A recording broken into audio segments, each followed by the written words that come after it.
వివరించుకుంటూ చేయటానికి నానా these things are not easy అని చెప్పేశాడు సార్. ఖచ్చితంగా చెప్పేశాడు అంతే.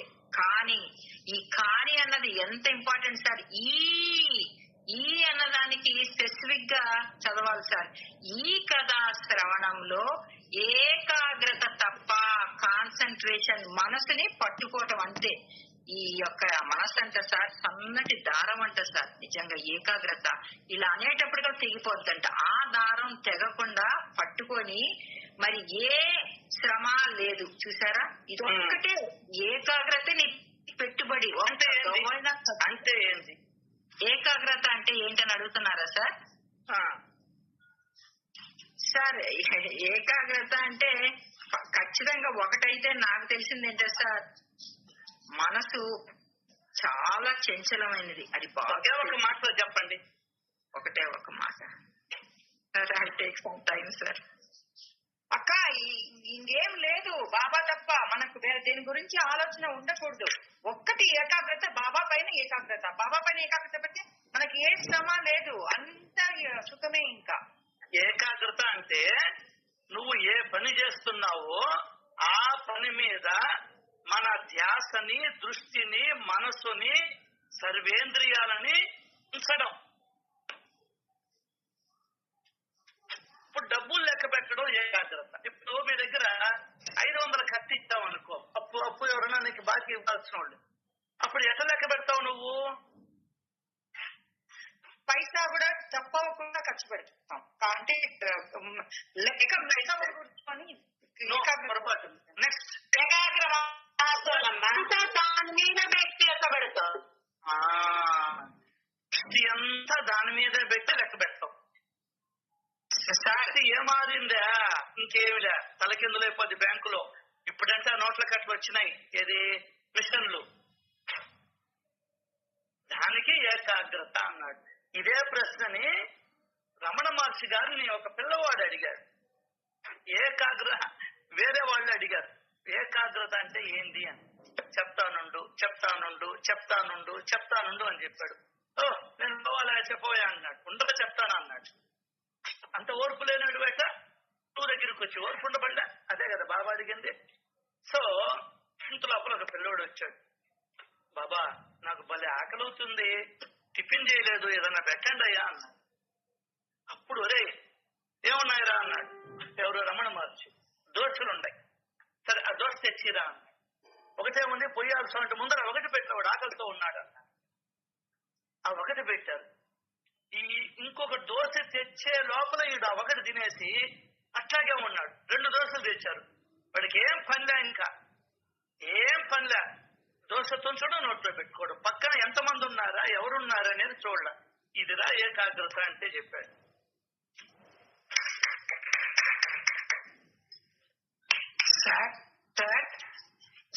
ఇప్పుడు ఇంత విన్నారు కదా, ఏకాగ్రత ఎందుకు కావాలన్నాడు? మనసు నిలబడ్డానికి. ఏకాగ్రత వల్ల వచ్చే ప్రయోజనం ఏం చెప్పాడు? శాంతి సార్, వైరాగ్యం, శాంతి.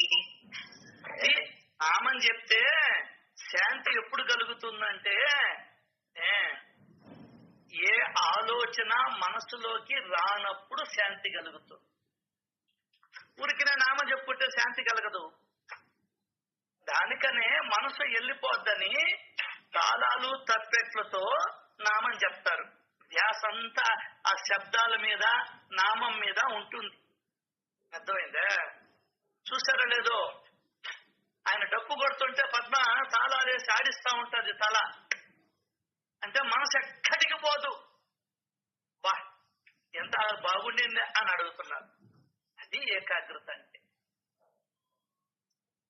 చిత్త ఏకాగ్రతకు సులభ సాధనమైన శ్రవణాన్ని సాయిబాబా షిరిడీలో ప్రోత్సహించారు. అది తప్పకొరవ అన్ని సాధనలు మనం చేస్తాం. సినిమా చూస్తాం, ఎంత ఏకాగ్రతగా ఉంటుందో మనకు మనం ఆలోచించుకోవాలి. నాటిక చూస్తాం, ఎంత ఏకాగ్రత. అట్లాగే నామం వల్ల శాంతి రాదు. నామము చెప్పేటప్పుడు నామం ఎందుకు అసలు చెప్పేది? ఇంకొకరు లోతులకి వెళ్తాం. అసలు నామం చెప్పేది ఎందుకు చెప్పండి?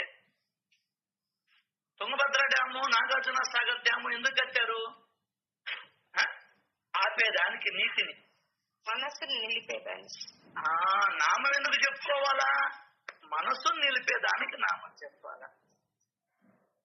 నువ్వు పేపర్ చదువుతుంటావు, మనసు ఎక్కడికి పోదు? నాకు చూసేవాలేదు, నువ్వు గమనించవలేదు. లౌకికములో మనసు ఎక్కడికి పోదు. ఎందువల్లంటే మనకు కొన్ని జన్మల నుండి అలవాటైపోయింది. దానికనే ఇది కష్టంగా అనిపిస్తుంది. దానికనే అహోరాత్రాలు, నిరంతరము, ఎల్లప్పుడూ, అహర్నిశలు అనే పదాలు వాడారు. అర్థమైందా? అది నామం చెప్పిన శాంతిని చూపించు. సార్ ఏం లేదు సార్, నేను ఎక్కడ ఏవోగా పట్టలేకపోతున్నా గానీ ఇది ఖచ్చితంగా ఒక లింక్ రాయబడింది సార్. ఫస్ట్ నామం అన్నారు సార్.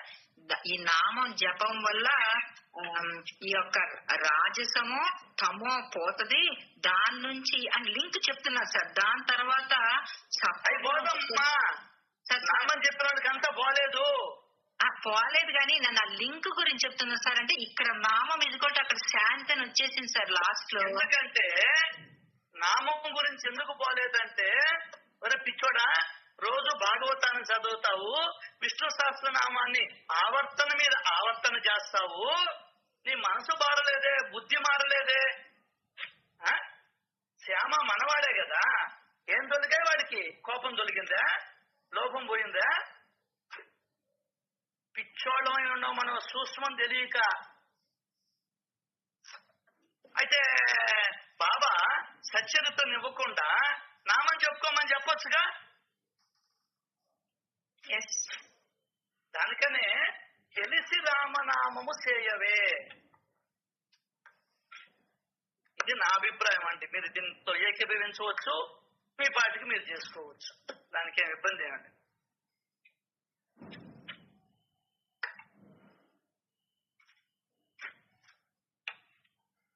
మీరు ఆలోచించుకోండి. నేను చెప్పాను కదా, సచ్చరిత్రను ఆధారంగా ఆలోచించుకోండి.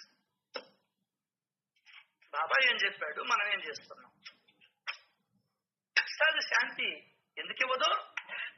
దానికనే భజనలో కూర్చుంటే ఆనందం వస్తుంది. నువ్వు కూడా పాడుతూ ఉంటావు, లేదు నిన్ను పాడమంటారు, అప్పుడు నీకు ఆనందమే. ఆనందం అంటే ఏమి లే, మనసులో వేరే వేరే ఆలోచనలు, లౌకికం రాకుండా ఉండడం. అప్పుడిప్పుడైనా ఆనందమే. దానికన్నా పారాయణ చేస్తున్నప్పుడు, మహాత్ముల జీవిత చరిత్రలను వింటూ ఉన్నప్పుడు లౌకుశ చూస్తూ ఉంటావు. అసలు మనసు ఎక్కడికి కదలదు కదా. లౌకుశే కాదు, ఇప్పుడు ఎందుకు మనం అంతా ఫోన్ కనెక్ట్ అయ్యాం? ఫోన్ చూస్తా ఉంటే ధ్యాస అంతా దాని మీదనే ఉంటుంది. పిల్లకాయలు కూడా అడిక్ట్ అయ్యారంటే కారణం ఏంటంటే, చూసేదానికి కాదు, అక్కడ చాలా మందికి అది తెలీదు. అది చూస్తా ఉంటే మనసు ప్రశాంతంగా ఉంటుంది. ఒక రకంగా చెప్పాలంటే నిద్రపోతున్నట్టు లెక్క, టీవీయో ఫోనో చూస్తూ ఉంటే. కాబట్టి శాంతి రావాలి అంటే చాలా ప్రయత్నం, అది ఏకాగ్రత. దానికనే ధ్యాన ధారణలు నువ్వు చేయగలవా? నామం చెప్తుంటేనే వెళ్ళిపోతుంది మనసా. దానికనే అన్నాడు ముందర కథాశ్రవం, గురు కథాశ్రవణం అనే సత్సంగాన్ని ఆశ్రయించి మీ ప్రాపంచిక వ్యధలను వదిలించుకోండి. అంటే ఏంటి? ముందర నువ్వు గురు కథలు చేసి అరిషడ్ వర్గాన్ని తొలగించుకో, అప్పుడు నామం చెప్పు. మనసు ఎట్టా కుదరతాడు. అమెరికా నుంచి నా కొడుకు వస్తున్నాడు, ఇంక నీకే అది మనసు కుదిరేది. మనసు కుదిరేదేందని. కాబట్టి చాలా చాలా పరిశీలన చేసుకోవాలి, ఆలోచించాలి. దానికనే ముందర వినడం నేర్చుకోవాలి. వినడం సరిగ్గా నేర్చుకోకపోతే చదువులేదు. సచ్చరిత్రని అవగాహన చేసుకోకపోతే నామం చెప్తే శాంతి వస్తుందంట అని చెప్పేస్తాం. మరి అందరికీ వచ్చిందే?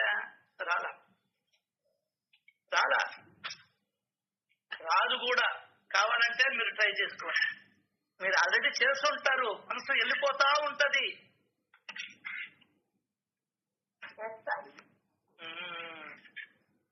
అన్న క్లియర్ గా 59వ ఓవిలో ఇచ్చినారన్న, ఈ కథలను జీవితాంతం స్మరించుకుంటూ ఉండాలి. వాణిని నిత్యం పారాయణం చేసే జీవులు భవబంధాల నుండి విముక్తులై శాంతిని పొందాలని ఉంటారు. ఎప్పుడు ఏకాగ్రతగా జీవితాంతము మనము పారాయణ ఆ కథలను స్మరించుకుంటూ ఉంటే మన బంధాల నుండి విముక్తులై అప్పుడు మనకు శాంతి పొందుతుంది. నువ్వు ముందర బంధాల నుండి విముక్తివి కావాల.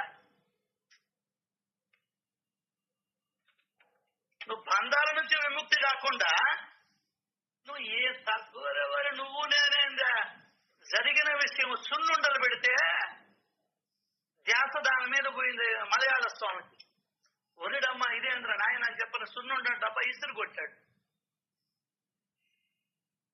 అర్థమైందా? అట్లాగే గోలప్మ ఇది తెచ్చిచ్చారు ఆమెకి భక్తులు దోమతెర. అది ఎలుకలు ఎక్కడ కొట్టేస్తాయో అని చెప్పని దాన్ని కాపాడేదానికి చూస్తా ఉంది. ధ్యానం పోయించి అని చెప్పి నేరుగా చుట్టి రామకృష్ణ మఠానికి వచ్చి వాళ్ళ శిష్యులకి నాయన నాకు ఈ దోమతెర వద్దు, ఏమీ వద్దు అని చెప్పాడు.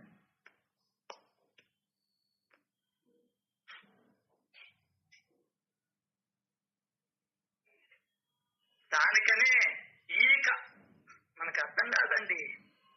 కృతయుగములో ధ్యానముతోనూ, త్రేతాయుగములో యాగాదులతోనూ, ద్వాపర యుగంలో అర్చనాదులతోనూ లభించేవన్నీ కూడా కలియుగంలో గురు కథా శ్రవణముతో లభ్యమవుతాయి. శూద్రులకు స్త్రీలకు అందరికీ ఇదే సాధన. Satcharitra is very clear.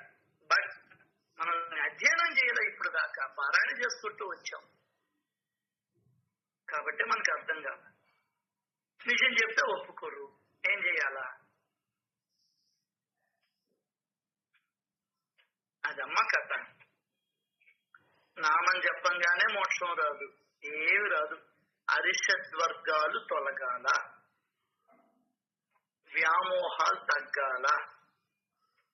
డబ్బు మీద వ్యామోహం, సంపద మీద వ్యామోహం, పిల్లల మీద వ్యామోహం. అర్థం కాల. వాడు చూడు గోష్పాత పెట్టుకొని పోయినాడు అడవుల్లో.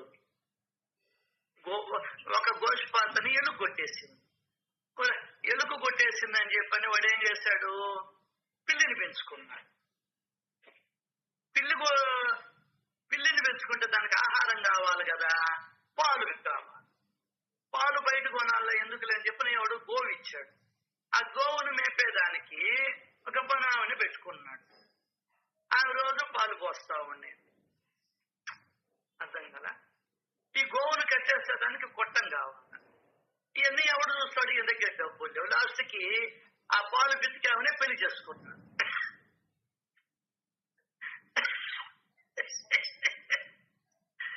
వాళ్ళకి బిడ్డలు పుట్టారు. బిడ్డలు పుడితే వాళ్ళు సాగేస్తానికి ఏం కావాలా? ఎవరో భూమి ఇచ్చారు. ఆ భూమిని సాగు చేసుకుంటూ ఉన్నాడు. ఇంకెక్కడ ఉన్నాడు? దేవుడు వెళ్ళిపోయినాడు. ఎప్పుడు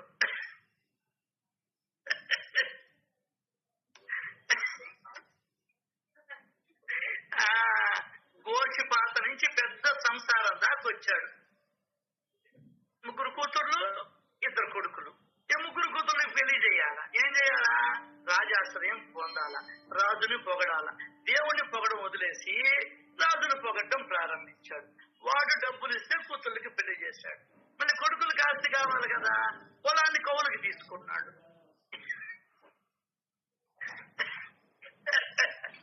ఇది కథ కాదు, జీవితం. ఇప్పుడు నీ దగ్గర 50,000 1,00,000 రూపాయలు ఉంది. ఏ బ్యాంకులో పెడతాం? ఏ పోస్ట్ ఆఫీస్ లో పెడతాం? లేదంటే తెలిసిన వాళ్ళు ఎవరున్నారు రూపాయి వడ్డీకి తీసుకునే వాళ్ళ? 1.5 రూపాయికే, రూపాయి పావలాకే? అర్థం కాల. 2 రూపాయల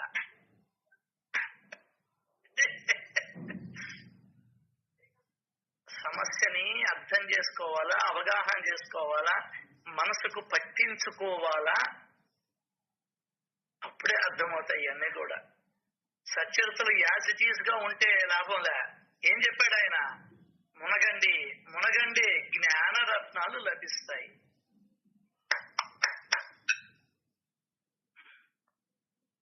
ఇప్పుడు చూడండి, నా మనసు అయితే ఎక్కడికి పోలా. మీదేమన్నా పోయిందా?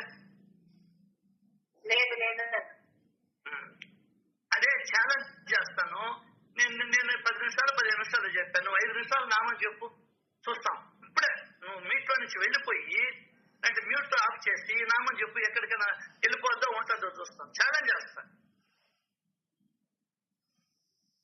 10 సెకండ్లు ఇవ్వలేము.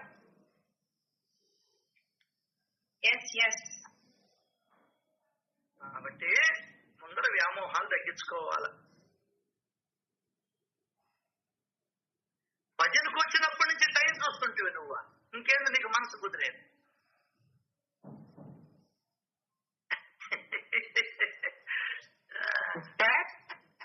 సార్ ఒక చిన్న డౌట్ సార్, మరి లౌకికంలో ఎందుకు సార్ మనసు అంత నిలుస్తుంది? ఇప్పుడు 1 లక్ష రూపాయలు నా ముందల మీరు 2 లక్షలు కౌంట్ చేస్తున్నారు అనుకోండి, నేను ఇలాగే చూస్తా మిమ్మల్ని.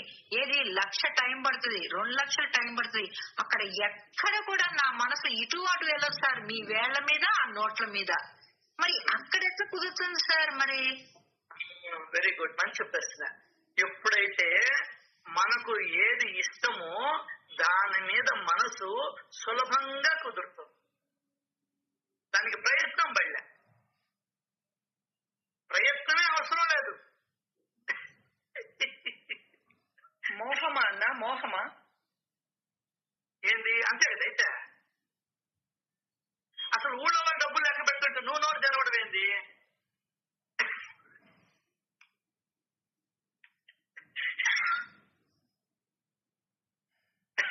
ఇవన్నీ నేను పరిశీలన చేసుకున్నా. ఫ్యాన్సీ అంగడికి పోయేవాడిని నేను.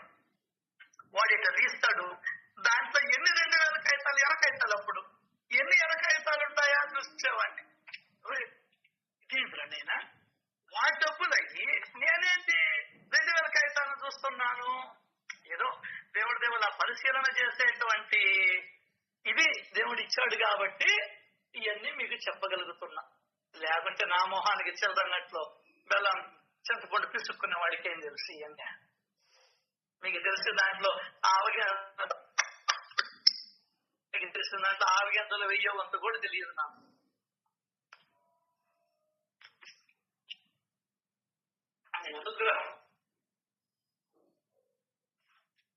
Right, correct.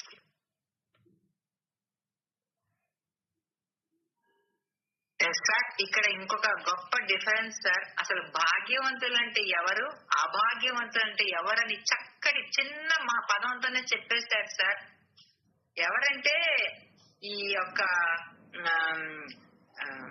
భాగ్యవంతులంటే ఈ వైరాగ్యాన్ని పొందిన వారు భాగ్యవంతులు అని రాసి, ప్రాపంచిక విషయాల్లో బంధింపబడిన వారు అభాగ్యులను తేల్చిపడేశారు సార్ పంత్ గారు. ఇక నేను అనుకోవాలి, నేను ఇటు ఈ గట్ట ఆ గట్ట అని అనుకోవటం నా పనే సార్. నిజంగా వేరే బిలాంగ్ అన్నది నిజంగా. నా కూతురికి పెళ్లి కాలేదు, ఆ చదువు పూర్తి కాలేదు, వచ్చిన సంబంధం ఇందులో ఉంటుంది. నేను ఆగట్టే సార్.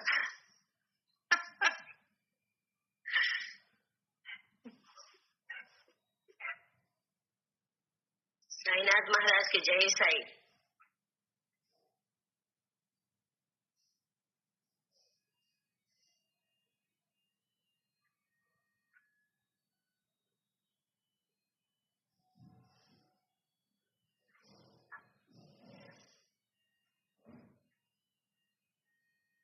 అన్నపూర్ణక్క ఇక్కడ మళ్ళీ రాస్తున్నారు బాబా మా 44 చాప్టర్ లో, ఈ పావన చరితాన్ని ఎంత విన్నా భక్తుల మనసులకు తృప్తి ఉండదు. ప్రపంచ బాధల నుండి విశ్రామం, పూర్ణ పరమానందం కలుగుతాయి. ప్రసన్నమైన మనసుకు ఆత్మానందం ప్రాప్తిస్తుంది. సాయి యొక్క ఈ కథలను సకల సుఖాలలో అతి నిర్మలమైన సుఖాన్ని కలగజేస్తాయి. కథలు శ్రవణం మననమే మనకి ఇది నామస్మరణ కంటే కూడా ఇదే మనకు మనసుకు సుఖాన్ని ఇస్తుంది అని 21 ఓవి నుంచి అక్కడి నుంచి 20 అన్ని ఓవిలు ఒక్కొక్కటి అంత అద్భుతంగా ఉంది. కథ కాదు, ఒక పేటిక, అమూల్యమైన సాయి రత్నాలున్నాయి. ప్రేమ పూర్వకంగా తెరచి చూస్తే దర్శన భాగ్యంలోని సుఖం అనుభవం అవుతుంది. ఒక్కొక్క చాప్టర్ అద్భుతం అన్న. నిజంగా బాబా ఎంత, అదే మీరు చెప్పినట్లు మేము చాలా జాగ్రత్తగా చదవాలి. చదివి దానికి కష్టపడి దాన్ని బాగా అర్థం చేసుకుంటే అంతకు మించిన ఇది ఇంకొకటి లేదనిపిస్తుందన్న. సార్ ఇంకొక అద్భుతమైన ఓవి సార్, ఎందుకంటే మన ఇంద్రియాలు జడం, అది ఈ జడమైన ఇంద్రియాలను నడిపించే బ్రహ్మ చైతన్యమైన ఆత్మ వస్తువు పేరు సాయి అని తేల్చేశారు sir. Sai is equal to ఆత్మ అని మీరు చెప్తున్నారు చూడండి సార్. ఇంకా మనం ఆత్మే, ఇంకా సాయి అన్నది కూడా పక్కన పెట్టేసేసి అద్భుతమైన, అసలు సాయి అంటే నువ్వు ఆత్మ అనుకో, శక్తి అనుకో, చైతన్యం అనుకో. ఎందుకంటే మన ఇంద్రియాలు జడం, ఏమి చచ్చిపోయినాడు శవం చూడండి సార్, ఏమి చైతన్యం ఉండదు, అయిపోయింది, ఫినిష్. కానీ ఇది చెయ్యి ఇలా వెళ్ళి ఇప్పుడు నేను ఇలా నొక్కి అన్మ్యూట్ చేసుకుంటున్నానంటే నాలోని చైతన్యం బాబా చెప్పటం వల్ల, స్ఫురించడం వల్ల, ఆ చైతన్యం వల్ల ఆ వేలు అక్కడికి వెళ్ళి అక్కడ నొక్కబడి మీతో మాట్లాడుతున్నానంటే ఇది ఈ శక్తే బాబా. అద్భుతం సార్. బ్రహ్మ చైతన్యమైన ఆత్మ వస్తువు పేరు సాయి అని అనేసాడు సార్. నిజంగా బా అద్భుతం సార్. సాయిరామ్ సార్.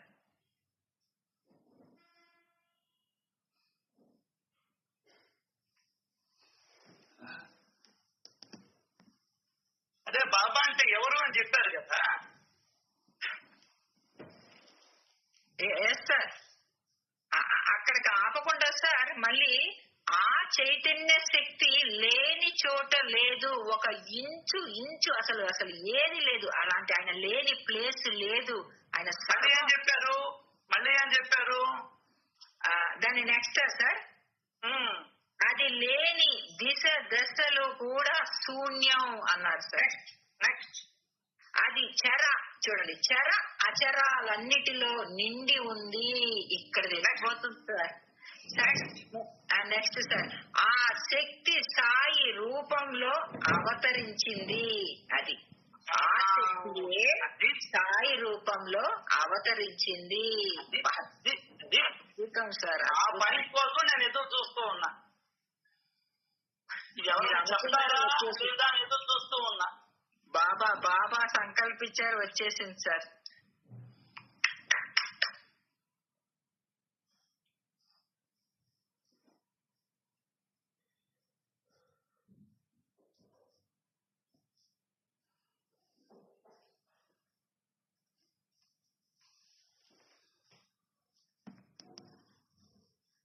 టైం ఉంటే ఒక్కటి అడగచ్చా సార్? ఎందుకంటే మళ్ళీ మీరు ఇబ్బంది లేదా, అడుగు మన రాత్రి దాకా ఇబ్బంది లేదా సార్.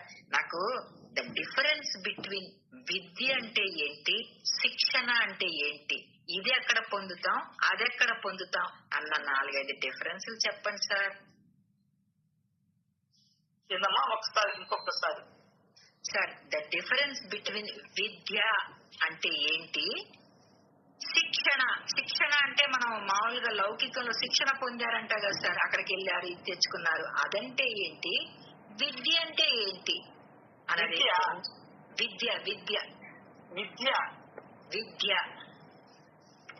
విద్య శిక్షణకి డిఫరెన్స్ ఏంటి సార్? ఏమి డిఫరెన్స్ ఏమలే, ఇది మిథ్య అని తెలుసుకుంటే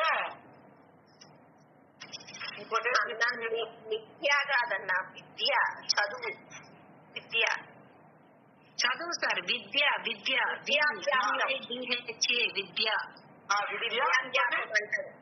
ఇంకోటి శిక్షణ. Very good. ఇప్పుడు సత్యదత్రని నేర్చుకున్నాం, విద్య, ఆధ్యాత్మిక విద్య. శిక్షణ ఏంటి? నీకు మూడో వ్యక్తి గురించి మాట్లాడకూడదని శిక్షణ ఇస్తుంది, లోభాన్ని వదలమని శిక్షణ ఇస్తుంది, ఊళ్ళో వాళ్ళ సొమ్మును ఆశించకూడదని శిక్షణ ఇస్తుంది, ఒప్పుకున్న పనిని చెయ్యమని శిక్షణ ఇస్తుంది. ఇదే సచరిత్రనే ఉంది. అది ఆ ముక్కుల్ని వాయిదా వేయకూడదు అని శిక్షణ ఇచ్చింది. ఏ జీవిని కొట్టకూడదని మనకు శిక్షణ ఇచ్చింది. అన్ని జీవుల్లోనూ నేనే ఉన్నానని గుర్తుంచుకోమనేటువంటి శిక్షణ ఇచ్చింది. అంతేకాదు అద్భుతమైన శిక్షణ ఇచ్చింది. నీ మనసు నిలకడయ్యేదానికి కథాశ్రవణం చేయి, నా మహిమలను నా లీలలను గానం చేస్తూ ఉంటే నీ మనసు నిలబడుతుంది. అసలు నీ మనసు నిలబడేదానికే ఆధ్యాత్మికత శిక్షణ అని చెప్తుంది. అద్భుతంగా సచ్చరి. Okay sir, thank you sir. అద్భుతంగా శిక్షణ గురించి అద్భుతంగా వచ్చింది. ఇప్పుడు విద్య గురించి చెప్పండి సార్. విద్య నువ్వు దేంట్లో నీకు ఇంట్రెస్ట్ ఉంటుందో ఆ విద్యను నేర్చుకుని ఆచరణలోకి పెట్టడం. ఇప్పుడు మా మనవడు ఒక అబ్బాయి ఉంటే చెప్పు కావాలనుకున్నాడు, విశాఖపట్నం పోయాడు. విద్య నేర్చుకుంటున్నాడు అక్కడ వంటల్లో. నెక్స్ట్ చెఫ్ అవుతాడు, 5 స్టార్ హోటల్లో చేరుతాడు. విద్య నేర్చుకొని ఆచరణలో పెట్టాల. బంగారంగట్లో పనిచేశాడు మా తమ్ముడు. దాని తర్వాత సొంతంగా అంగడి పెట్టుకున్నాడు. కాంట్రాక్టర్ దగ్గర పనిచేస్తాడు. ఎంత సిమెంట్ వేయాలా, ఎంత ఇది కలపాలా, ఎంత ఎత్తుకోగలిగితే మనకు లాభం వస్తుంది అనేది చూస్తాడు. దాన్ని శిక్షణా కార్యక్రమం. ఆర్మీలో చేస్తే శిక్షణ ఇస్తారు, క్లాసులు ఉంటాయి.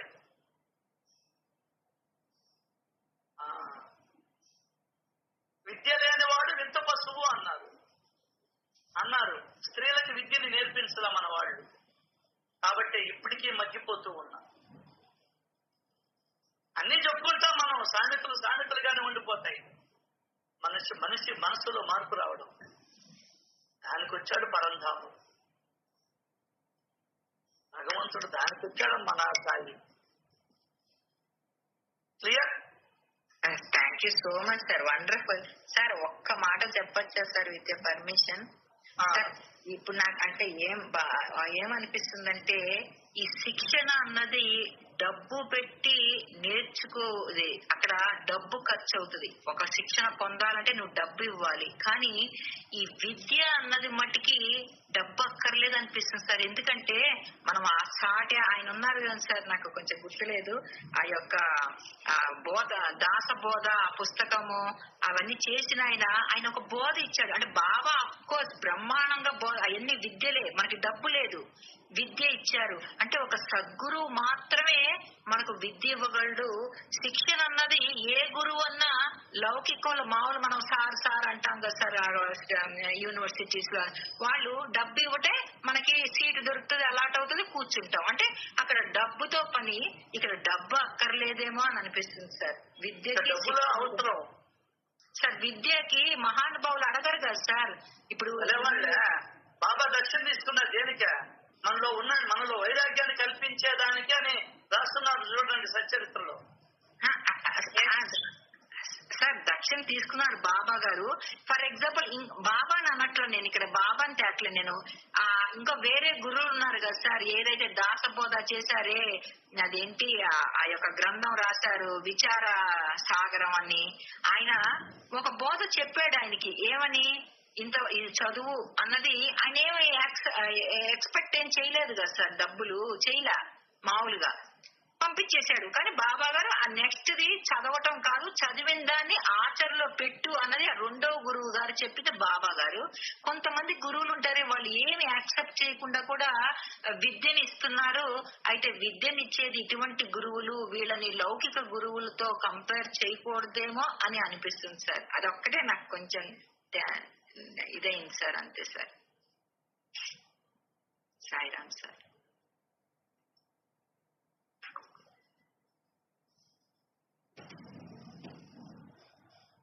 డబ్బులు ఇవ్వకపోతే, దక్షిణ ఇవ్వకపోతే విద్య పారదం. అది లెక్క. విద్య మనకు లభించదు, జ్ఞానం రాదు. ఎందువల్లంటే మోహం ఉంది. రాముడున్న చోట కాముడు ఉండడు, కాముడున్న చోట రాముడు ఉండడు. అది సచ్చరిత్ర రుజువు చేసింది. మద్రాసు భజన సమాజంలో రామ దర్శనమయ్యే దాన్ని మనం వదులుకున్నాడు కదా. ఇంత సింపుల్ థింగ్ ఎందుకు అర్థం చేసుకోలేకున్నామంటే ఆ డబ్బు వదలడం నాకు ఇష్టం. లేదా నువ్వా? నేను అంత కష్టపడి రోజంతా పోయి కూలి పని చేసి నాలి పని చేసి సంపాదించుకునే డబ్బుని వదలమంటావే? నేను కోపం కదా జనాలకి. అంతా పడలేదురా, గడ్డి పోసతోనైనా వదలాలన్నాడు. ఎంత ప్రాధాన్యత ఇచ్చిందో తెలుసా? మోహం పోవాలి కదా నీకు, మోహం పోవాలి కదా. డబ్బు మీద డబ్బులు ఎందుకు సంపాదిస్తావు? పిల్లలు ఆస్తులు ధన సంపాదన దాచిపెట్టాలి, నువ్వు అనుభవించేదిలా పట్టేదిలా.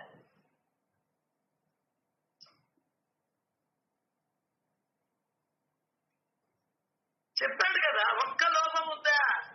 ఎంతమందికి అర్థమైంది సెంటెన్స్? చెప్పు నాకైతే అర్థం కాదు. నేను ఇవ్వను, 50 రూపాయలు ఇవ్వమంటే కూడా ఇవ్వను, 10 రూపాయలు ఇవ్వమన్నా ఇవ్వను. లోపం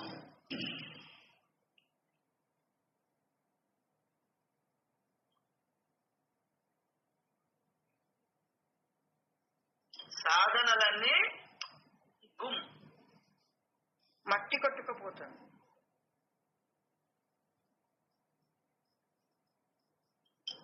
దానికనే ఎంతెంత దూరం అంటే బాయి దూరం. సార్ సార్ ఏమనుకోవచ్చు సార్, ఇంకొకటి చిన్న ప్రశ్న సార్. అడిగమ్మా, ప్రశ్నలు అడిగితే నాకు మైండ్ కు మీరు పొదులు పెట్టినట్టు, మీ ప్రశ్నలే నాకు పొదులు పెట్టినట్టు. సార్ ఏం లేదు సార్, ఇప్పుడు మీరు అన్నారు, కరెక్ట్ మాట అన్నారు. ఏంటంటే దక్షిణ బాబా ఖచ్చితంగా తీసుకునే వాళ్ళు ఒక బోధ ముందర కానీ ఏదన్నా కానీ ఓకే. కానీ ఇక్కడ ఎక్కడ కూడా సచ్చరితలో ఒక్క దాఖలా కూడా లేదు సార్. శ్యామ గారు ₹1 బాబాకి ఇవ్వటం లేదు. అది ఆయన పంపించారు, వెళ్ళి 15 రూపాయలు తీసుకురాపో శ్యామ దగ్గరికి అని అన్నప్పుడు ఎందుకు బాబా అడగలేదంటే 74 జన్మల నుండి లోభాన్ని వదులుకుంటూ వచ్చాడు ఆయన. Okay okay okay sir. మనం కూడా చిన్నప్పటి నుంచి సంస్కృతంగా నేర్చుకొని ఉంటే ఇప్పుడు బ్రహ్మాండంగా మనం సంస్కృతం మాట్లాడేవాళ్ళం, ఇంగ్లీష్ మాట్లాడేవాళ్ళం. అర్థమైందమ్మా సార్? సార్ అక్కడ అది చాలా కీన్ పాయింట్ సార్. అదొకటి సార్. సార్ చెప్పండి సార్. సార్ నువ్వు 2000 జన్మల నుంచి 2000 సంవత్సరాల నుండి నాకు తెలుసు, కానీ నీ పెడబుద్ధులు కోతి చేష్టలు పోలేదు. అంటే నువ్వు నేను మార్చుకోవాలి. సారీ, నువ్వు అన్నదానికి మార్చుకోవాల్సింది ఏంది? అరిషడ్ వర్గ. నువ్వు ఎన్నైనా చెప్పుకోమ్మా, కథలు చెప్పుకోవాల్సిందే. మనం రామాయణ, భారత, షిరిడి సాయిబాబా గురించి అన్ని కథలు చెప్పుకోవాలి. అనవసరం. ఈ 6 మారినాయా లేదా, మారేదానికి మనం ప్రయత్నం చేస్తున్నావా లేదా? అరిషడ్ వర్గాన్ని తొలగించుకోవాలి మనం. ఈ మాట ఒక్కడు చెప్పడం లేదు, దానమ్మ పడవ. మరి దాన ధర్మాలు చేయరా, లోభం తగ్గించుకోరా, కూడబెట్టడం ఆపురా. నీకున్న దాంట్లో 10%, 5%, 20% నీకు వచ్చే లాభంలో చేయరా. జ్ఞానం వస్తుంది, మోహం వదులుతుంది దాని మీద.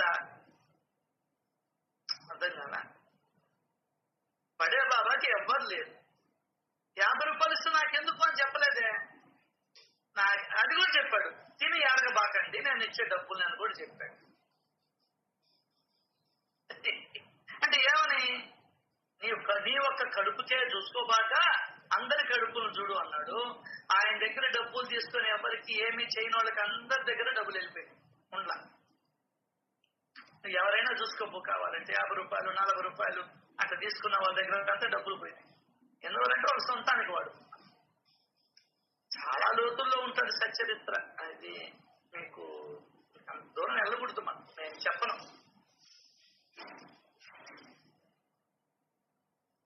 నచ్చవు ఇవన్నీ కూడా.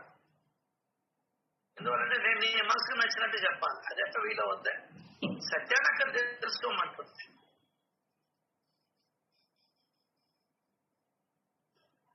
ఇప్పుడు డబ్బు మీద ఆస్తుంటే వాడు వ్యాపారం పను ఎత్తుకుంటూ వెళ్ళిపోతాడు ఎవడైనా కూడా.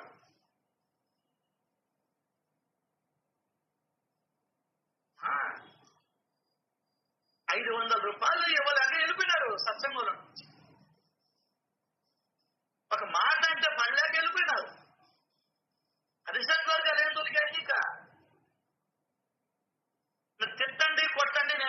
సత్సంగంలో నుంచి. నాకు మీరే ఆధారం. ఒక్కలే నాకు దేవుళ్ళు. నా పాలసీ ఇది, నీ పాలసీ అది, ఇంకొకరి పాలసీ ఇంకొకటి.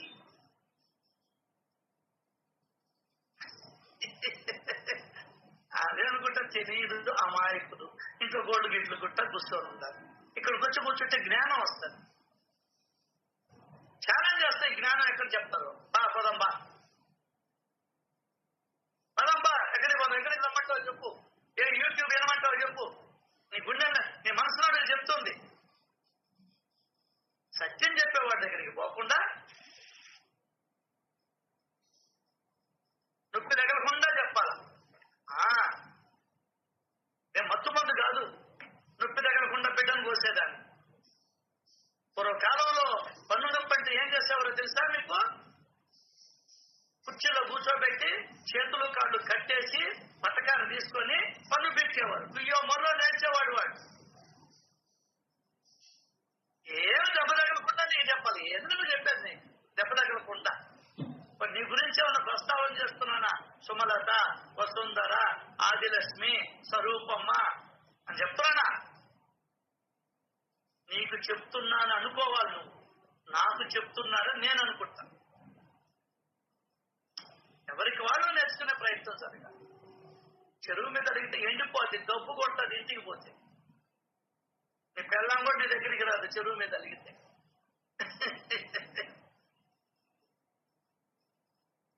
ఏం వదులుకున్నావు చెప్పమ్మా? ఇన్నేళ్ళు ఈయన ఏం వదులుకున్నావు? ఈర్ష్య, అసూయ, ద్వేషం, పగ, ప్రతీకారం, లోభం, కామ, క్రోధ, లోభ, మోహ, మద, మాత్సర్య.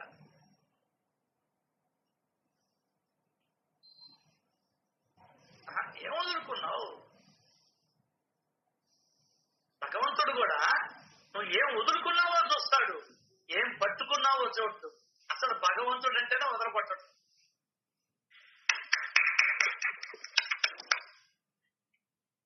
అది ఇంకా పచ్చిగా. అసలు నువ్వు ధనం అంటూ కూడబెడితే ధర్మ కార్యాలకే కూడబెట్టాలి అంతే. లేకుంటే ఆ డబ్బుని తీసి అదిగో మొత్తం హిందూ మహాసముద్రంలో పడి, నీ దగ్గరే ఉన్న డబ్బు ఉంటే నువ్వు పడేయగలవా? నగలు ఎన్ని ఉంటాయి, ఆస్తులు ఎన్ని ఉంటాయి, డబ్బులు ఎంత ఉంటాయి, బ్యాంక్ బ్యాలెన్స్ లో. దానం అన్నా చెయ్యి, అదే నీతో వచ్చేది. దానం అన్నా చెయ్యి, లేదంటే పెన్నా నదులన్నా పడి. కానీ తగిలి పని మీ ఆయన చేస్తుంది వద్దు, మీ అమ్మగారు పెట్టింది ఉంది, అదన్నా చెయ్యి.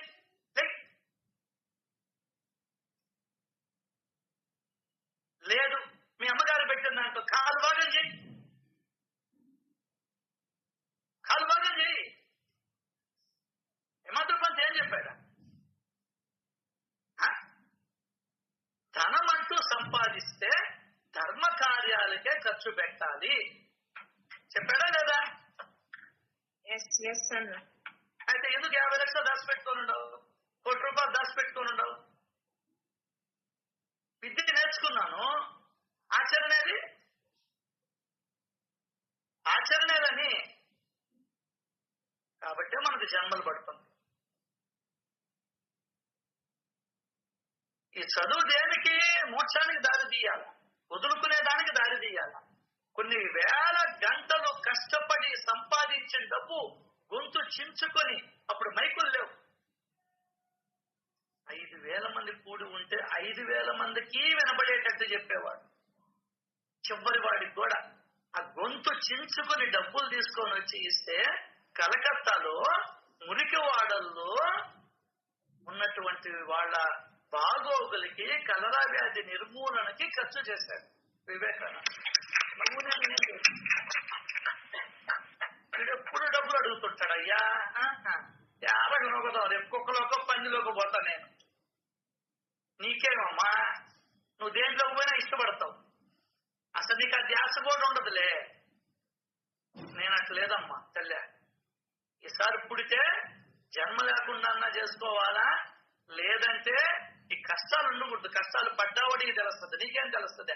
గోల్డ్ స్పూన్ తో పెరిగావు నువ్వు.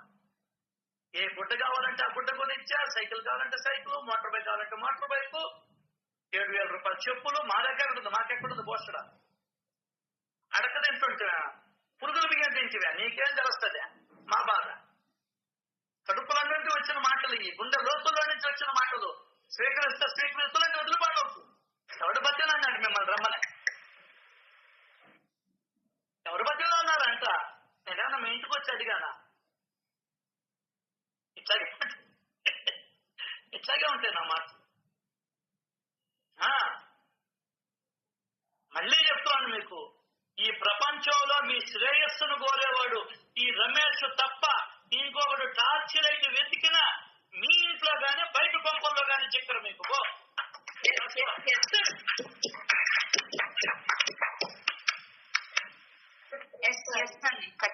సార్, మాటలు ఇలాగే ఉండాలి సార్, ఇదే రేంజ్ లో ఉండాలి సార్. అసలు ఇదన్నా నువ్వు అంగీకరిస్తావా ఈ మాటనన్నా? నీ శ్రేయస్సును కోరుకునేవాడు రమేష్ తప్ప ఇంకెవరు లేడు ఈ ప్రపంచం. ఉంటే ఉండు, వెళ్ళిపోతే వెళ్ళిపో.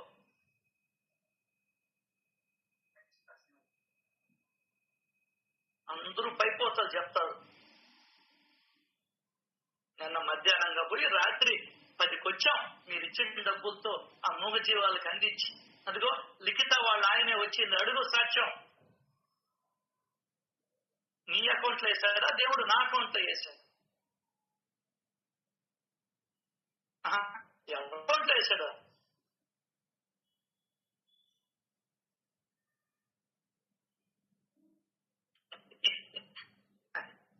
సత్యం చెప్పడం లేదమ్మా, దాచిపెట్టేస్తున్నా. అమ్మ చాలా ఉన్నాయి అమ్మ, చెప్పుకుంటే కొన్ని గంటలు చెప్పుకోవచ్చు అమ్మా. Okay, very good, very good. మీరు అసలు ధీరుడు ఎవరో తెలుసా? శ్రీ సాయి సత్సంగం నెల్లూరులో ఉండే వాళ్ళే ధీరుడు అంటే, యుద్ధ వీరుడు అంటే.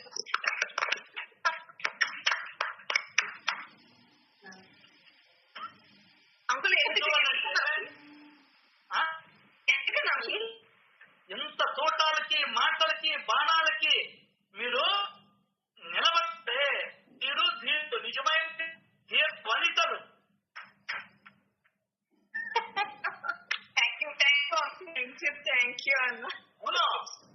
లేకుంటే ఈడెవడీడా నా పుట్టింటోళ్ళు ఇచ్చిన దాంట్లో కాలు బాగా ఉన్నా ఏమంటున్నాడు? ఎవడరా నువ్వు అని అడగలేదు మీరు. కాబట్టి మీరు కదా నిజం కదా రమేష్ అన్న చెప్తున్నది. నాకేమంటున్నాడా? నీకేమంటే రమేష్ కిమంటే నువ్వు బాధపడాలి. ఓ తెలు, నీకు చూపిస్తా. అక్కడ ఇచ్చిపో. అమ్మ పెట్టదు, అడగలేదు. నీకు కోరేది మీరే కదన్నా. అప్పుడు మీరు అడిగినప్పుడు వనితలు గొప్ప వనితలుగానే ఉండాలి. మా శ్రేయస్సు కోరే వ్యక్తి మీరు ఒక్కరే కదా అనుకుంటున్నావు. నువ్వు ఇప్పుడు తెలియదు. మన సత్సంగం వాళ్ళకి తెలుస్తుంది, తర్వాత తెలుస్తుంది. మనసులో ఉన్నప్పుడు తెలుస్తుంది. ఏం చేసుకున్నావమ్మా? ఖాళీ డబ్బా ఉందమ్మా చేతుల. నిన్న 300 అన్నా ఇచ్చావు తల్లి. అంటే 300 మామిడికాయలు ఇస్తే రేపు మళ్ళీ నీకే ఇస్తాడు. ఏమి ఇవ్వాలని ఆలోచిస్తే ఏమిస్తావే? డబ్బు ఉండేవాడు డబ్బులు ఇవ్వాలి, లేనివాడు సేవ చేయాలి. ఇప్పుడు మేము చేసేది అదే. మీరందరూ డబ్బులు ఇస్తుంటే నిన్న బాక్సులు ఎత్తుకోపోయి ఇచ్చాం. లిఖిత ఉందా? లిఖితాని అడుగు. లిఖిత ఉందమ్మా?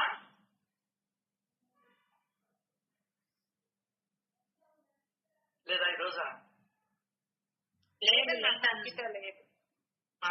వచ్చిన తర్వాత అడగండి, మీ ఆయన బండికి పోయాడా లేదా, డబ్బులు తెచ్చుకున్నాడా లేదా, ఎవరూరు పోయారు అని కూడా అడగండి. కొత్త వాళ్ళు వచ్చారు.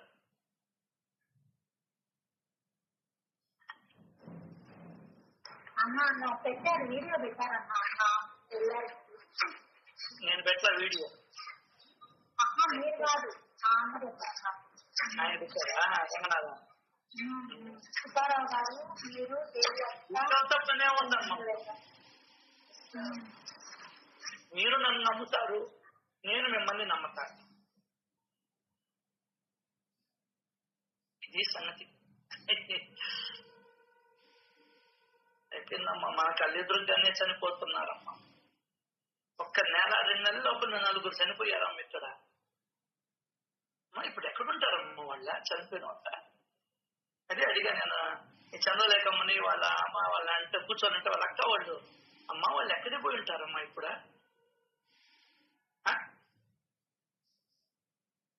ఎవరే లేదని ఎలాంటి ప్రశ్న నేను అడిగాను అమ్మాయి.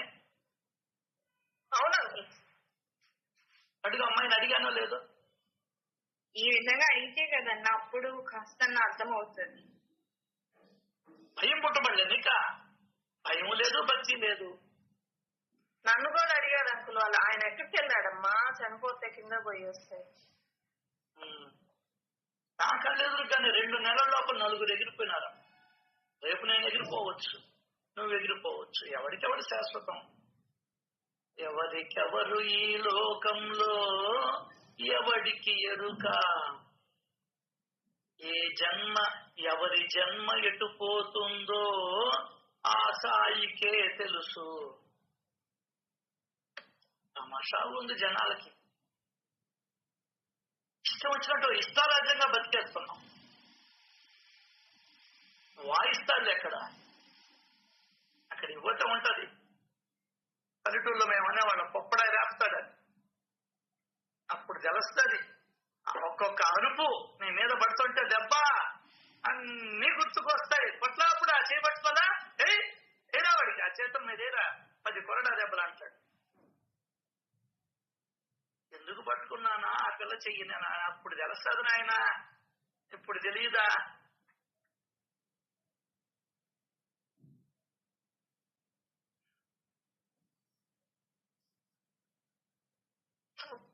ఇప్పుడు చెప్పండి అమ్మా, డౌట్లు ఉన్నాయమ్మా?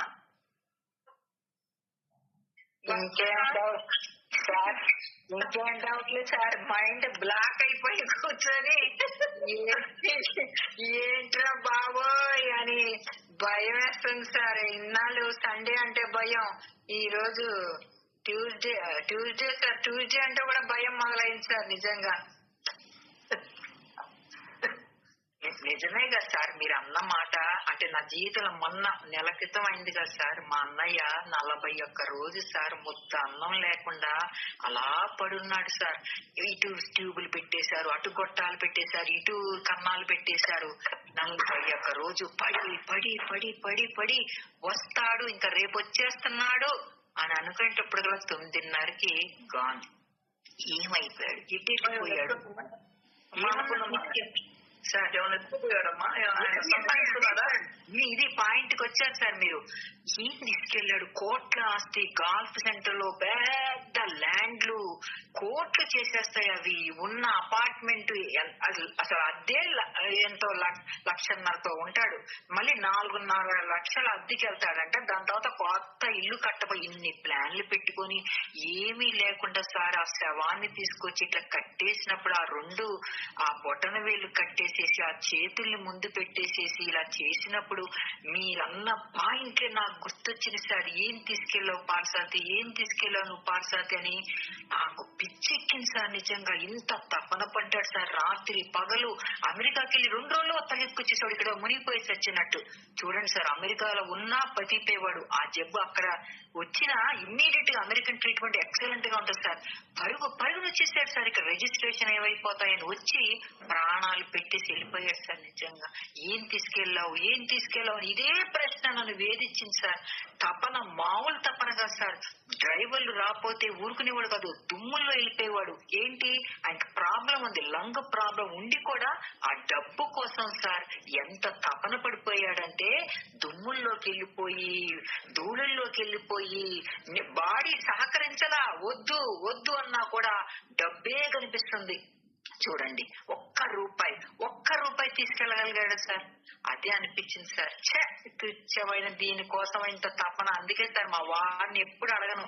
రిటైర్డ్ అయిపోతే ఆయనకి పిలిచిస్తారు సార్, ఆ పొజిషన్ కి పిలిచిస్తారు. కానీ ఆయన ఒక మాట అన్నారు, ఇంకా నాకు వద్దంటే నేను వద్దండి, ఇంకా మీరేం చేయదు, మీరు సోషల్ సర్వీస్ ఉంటే చేసుకోండి, మనం ఉన్న దాంట్లో తృప్తి. అప్పుడు ఇంకొంచెం గ్రాండ్ గా ఉన్నాం, ఇంకొంచెం తగ్గించుకున్నాం ఖర్చులు. అంతటి దీక్షిత్ గారే ఖర్చులు తగ్గించుకొని బతికాడు సార్. ఎంత వైభవంగా ఉన్నాడు. ఆఫ్టర్ ఆల్ నేను ఎంత నా బతికెంత సార్. అట్లా చెప్పి ఆయన్ని హ్యాపీగా, ఆయన ఎంత హాయిగా ఉంటారో. వేరే వాళ్ళందరూ కొలీగ్స్ తపన ఢిల్లీలోకి వెళ్ళి చేసేసుకోవటం, ఉత్తరప్రదేశ్ కి వెళ్ళి చేసేసుకోవడం, ఇంకా ఏదో సంపాదించి పెట్టి సావాలని కొంపకి సార్. నిజంగా ఏదని ఆయన వెనకబడి ఆయన ఏది చెప్పారనికేదని అటువంటి జీవితం కాకుండా ఎంత శాంతంగా బతుకుతున్నాం సార్. నిజంగా పిల్లలకి ఎటువంటి ఆశలు లేవు. అర్థమైపోయింది, మా నాన్న బల్ల కింద చేతులు పెట్టడు, ఆ రోజు పెట్టనే లేదు సార్, తర్వాత పెట్టలేదు సార్. అందుకే ఎంత హాయిగా ఉన్నాను. ఒక్కడు వచ్చి నా తలుపు కొట్టి మీ వల్ల ఇంత మేము మోసపోయాం, మీరు మాకు ఇంతమంది టోపీలు పెట్టారని ఒక్కడు రమ్మనండి సార్. ఒక్కడు లేడు. ఇంత ధైర్యంగా బాబా ముందలు నిలబడగలుగుతున్నానంటే సత్సంగం సార్. నిజంగా సార్, నిజంగా ఎప్పుడు రావాలో నా జీవితంలో వచ్చేసింది సార్ సత్సంగం. నిజంగా సార్ ఎంత రుణపడిపోయా సార్ మీకు. నిజంగా నేను చెప్తున్నాను, మీ మాటలు కదిలిచ్చి ఈ ఆశ పాశ ఈటిగా నేను ఇది అవ్వాల్సింది, తర్వాత నా పిల్ల రాదు, పూజ రాదు, అర్చన రాదు, భర్త రాడు, ఎవడు రాడు, నేను సమాధానం ఇవ్వాలి అక్కడ బాబాకి.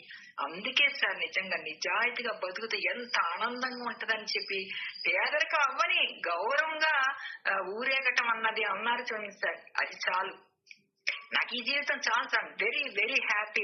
అంబానీ భార్య కప్పు తాగొచ్చు, ఎన్నో వేల లక్షల కప్పులు, కానీ వాళ్ళకున్న మనశ్శాంతి మన 50 మందికి ఉంది సార్. ఎందుకంటే మనం నిజమేంటో తెలుసుకున్నాము, ఎలా బ్రతకాలో మన జీవన విధానాన్ని సచ్చరితే కాకుండా మీరు కూడా అణువణువు మమ్మల్ని సరిచేస్తూ మాయ సార్ లాగేస్తుంది. కానీ లాగనీయకుండా అమ్మో మా సార్ చెప్పారు ఈ విషయంలో నో అని ఎంత జాగ్రత్త పడి ఎవ్రీ డే ఎంత జాగ్రత్తగా మసులుతున్నాం సార్. నిజంగా thank you so much sir. నిజంగా ఈ ప్రవర్తన, ఈ పరివర్తన అన్నిటికీ కారణం మీరే సార్. మీ మాటలు మంత్రాలైపోయి మమ్మల్ని ఎక్కడ ఉండలేకపోతున్నా సార్. ఇప్పుడు ప్రాబ్లం ఏమొచ్చిందంటే వెళ్ళాలి అంటారు, కుటుంబము నువ్వేంటి ఇక్కడ రానంటావు అక్కడ రానంటే వచ్చిన దగ్గర నుంచి వాళ్ళు లౌకికమే. ఏం సంపాదించావు, ఏం వెనకేసుకొస్తావు, నువ్వేం గొలుసు చేసుకుని ఇదే. అది వినలేక అరగంటలో పరిగెత్తుకుని వచ్చేసి ఇంత అన్న నన్ను దయచేసి తీసుకెళ్ళొద్దు ఎక్కడికి, నన్ను ఎవరు ఏమనుకున్నా పర్వాలా, నేను అందులో అడ్జస్ట్ కాలేకపోతున్నాను. ఎందుకంటే ఇది బాగా అలవాటైపోయింది సార్. ఈ జీవిత విధానం అలవాటైపోయి ఆ జీవితం నచ్చట్లేదు, నాకు కంపరం పుడుతున్నట్టుంది. నిజంగా చెప్తున్నా సార్. నిజంగా ఇటువంటి సార్ మమ్మల్ని మటుకు వదలబాకండి సార్, ఎందుకంటే మట్టి కొట్టుపోతాం సార్. నిజంగా ప్లీజ్ సార్, మీకు ఎప్పుడెప్పుడు విరక్తి వచ్చి మీరు వెళ్ళిపోతారని మాకు భయం వేస్తుంది సార్. నిజంగా ప్లీజ్ సార్, బిడ్డలు అనుకొని క్షమించి పెద్ద మనసు సార్. ఎప్పుడు మిమ్మల్ని వదలను సార్. సార్ కానీ నేను ఎప్పుడు నిర్ణయించుకుంటా 7:29కి మీరు ఒక్క నిమిషంలో మీ మనసులో ఎవడో చెప్పొచ్చు, ఏమి చెయ్యొచ్చు, ఒక మాట తగలొచ్చు, మారిపోవచ్చు సార్. అంతకు మించి పోతేనే బెటర్ సార్. 29 లోపల ఇది జరిగే ముందలే. నిజంగా లేదు సార్, అవి జరగదు. ఎందుకంటే సార్ ఇది పిహెచ్డికి తీసుకొచ్చారు సార్. మళ్ళీ కేజీలు యూకేజీలు జీవితం రాదు. ఒక పిహెచ్డి లెవెల్ కి వెళ్ళిపోయేటప్పటికి ఈ అమృతం అలవాటైపోయిందిగా, ఇంకా మిగతాది మనకి నచ్చదు. అర్థమైపోయింది ఇక్కడ. మీరు అనుకుంటారు అమృతం అలవాటైందని. నా మీద నమ్మకం పెట్టుకుని నేనుగా నమ్మను. ఎందువల్లంటే నా అనుభవాలు నన్ను నమ్మనివ్వడం లేదు. ఇప్పుడు ఒక ఆయన అడిగా, ఏమైనా నువ్వు ఎవరికి వడ్డీ లేవు బ్యాంకులోనే వేసుకుంటావు అంటే, సార్ నాకు 2-3 అనుభవాలు జరిగాయి సార్, కాబట్టి నేను 10 పైసలు వడ్డీ ఇచ్చిన నా అసలన్నా ఉంటుందని బ్యాంకులో వేసుకుంటాను సార్ అన్న.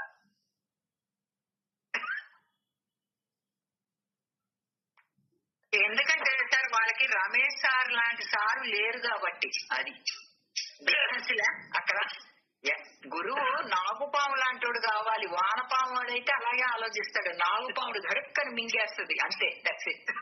మేం పడ్డది నాగుపాము ఉండదు సార్. Okay, thank you. మారాలమ్మా, మారాలి.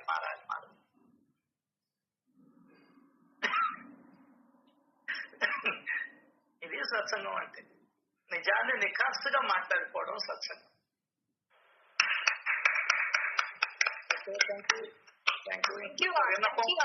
Thank you. మీతో ఎవరు మాట్లాడలేదు, ధైర్యంగా ఉన్నదన్నట్టు చెప్తారు. ఇంకొక విషయం మీతో మనవి చేయాలనుకున్నా.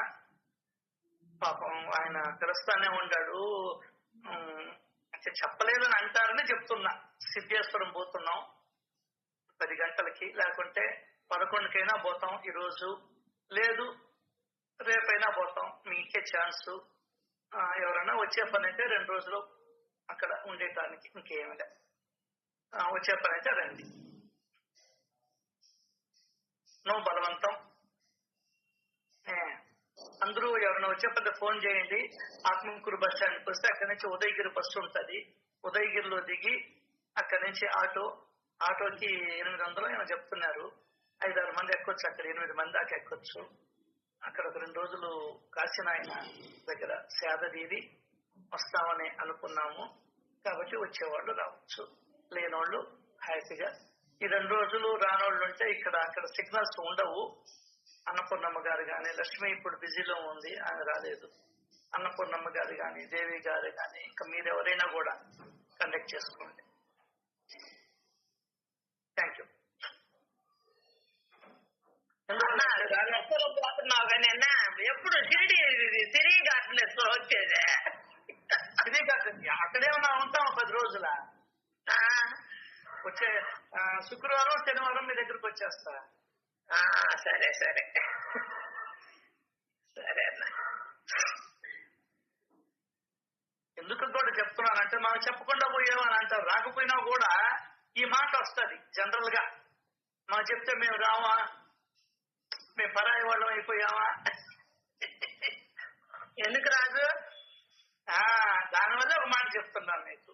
నాకే వస్తుంది ఎవరు నాకెందుక. ఈరోజు వస్తామంటే నేను ఫోన్ చేయండి నాకు, మాట్లాడుకొని 11కి ఆత్మకూరు బస్ స్టాండ్కి రావాలి. లేదంటే ఎవరు పాటుకోడు. మాట చెప్తున్నా అంతే, బలవంతం లేదు. ఏ దేంట్లో కూడా బలవంతం లేదండి. ఏ దాంట్లో కూడా బలవంతం చేయండి, అది నాకు ఇష్టం లేదు కూడా. ఎందువల్లంటే ఎవరి కుటుంబంలో ఎటువంటి బాధలు ఉంటాయో, కష్టాలు ఉంటాయో, నష్టాలు ఉంటాయో నాకు తెలుసు కాబట్టి. నేను మీలాంటి గృహస్థుడినే కాబట్టి. రైట్. శ్రీ సచిదానంద సమర్థ సద్గురు సాయినాథ్ మహారాజుకి జై. జై జై జై జై జై దర్యామి సాయినాథ్ మహారాజ్ కి జై సాయి. జై సాయి. ఈరోజు స్నేహలత గారి కోడలు పుట్టినరోజు. యశ్విత సాయి. అమ్మాయి ఉందా ఇక్కడ? లేదు, ఇక్కడ లేదు సాయి, నాయకపేటలో ఉంది. ఓకే, దానికి మీ ఆశీస్సులు కావాలి సాయి. అన్నీ చెప్పిన స్నేహలత, మీ సత్సంగ సభ్యుల ఆశీస్సులు అయితే ప్యూర్ గా ఉంటాయి సార్ అని పాపం చాలా దూరం మాట్లాడింది. కాబట్టి మీ కోడలికి, మీ కొడుక్కి సంపూర్ణమైనటువంటి భగవంతుడు ఆశీస్సులు ఉండాలని, వాళ్ళ జీవితం ఆనందంగా, కుటుంబం మొత్తం జీవితం ఆనందంగా గడపాలని ఆ దేవుణ్ణి మనస్ఫూర్తిగా కోరుకుంటున్నానమ్మా. పుట్టినరోజు శుభాకాంక్షలు తెలియజేయండి. ధన్యవాదాలు సాయి, ధన్యవాదాలు. మా స్నేహలతో గారు, మీ కోడలు గారికి పుట్టినరోజు శుభాశీస్సులు. మీకు, మీ కుటుంబ సభ్యులందరికీ హ్యాపీగా బాబా యొక్క ఆలోచనలో మీ కుటుంబం నడవాలని మనస్ఫూర్తిగా వేడుకుంటున్నా. సాయిరాం సాయిరాం సాయిరాం. ధన్యవాదాలు సాయి. స్నేహలత గారు, అమ్మా కోడలకి పుట్టినరోజు శుభాకాంక్షలు. ధన్యవాదాలమ్మా. మీ ఆశీస్సులు అయితే ఆరోగ్యంగా మీ కుటుంబం అంతా ఉండాలని, బాబా అనుగ్రహం నిండుగా మెండుగా ఉండాలని కోరుకుంటున్నా తండ్రి. థ్యాంక్ యూ మా, మీ అందరి ఆశీర్వాదాలే బలమైనమ్మా. స్నేహలత గారు, మీ కోడల గారికి పుట్టినరోజు శుభాకాంక్షలు. బాబా ఆశీస్సులు ఎప్పుడు ఉండాలని మనస్ఫూర్తిగా కోరుకుంటున్నాను తల్లి. ధన్యవాదాలమ్మా. స్నేహలతమ్మ, మీ కోడలు అక్షతానే కదా? యశ్వితకి పుట్టినరోజు శుభాకాంక్షలు. బాబా ఆశీస్సులు నిండుగా మెండుగా ఉండాలని, ఎప్పుడు ఆనందంగా హాయిగా భగవంతు స్మరణలో ఉండాలని కోరుకుంటున్నాను తల్లి. ధన్యవాదాలమ్మా. సాయిరామమ్మ, స్నేహలత మీ కోడలికి పుట్టినరోజు శుభాకాంక్షలు అమ్మా. బాబా ఆశీస్సులు ఎప్పుడు ఉండాలని కోరుకుంటున్నామ్మా. సాయిరామ్. థ్యాంక్స్ మా. సాయిరామ్ అండి, కోడల్ని కూతురుగా చూడటం అన్నది ఆధ్యాత్మికలో మీరు ఎంత అభివృద్ధి చెందారో అర్థమవుతుందండి. నాకు చాలా ఆనందం వేస్తుంది నిజంగా అండి. ఇదంతా మన సత్సంగము యొక్క ఇదే అని అనిపిస్తుంది. ఎనీహౌ, ఆవిడకి పుట్టినరోజు శుభాకాంక్షలు అండి. మీలాంటి అత్తగారు దొరకటం ఆమె అదృష్టం. సాయిరామ్ అండి. తను దొరకడం నా అదృష్టమేనమ్మా. చాలా మంచి అమ్మాయి. Thank you.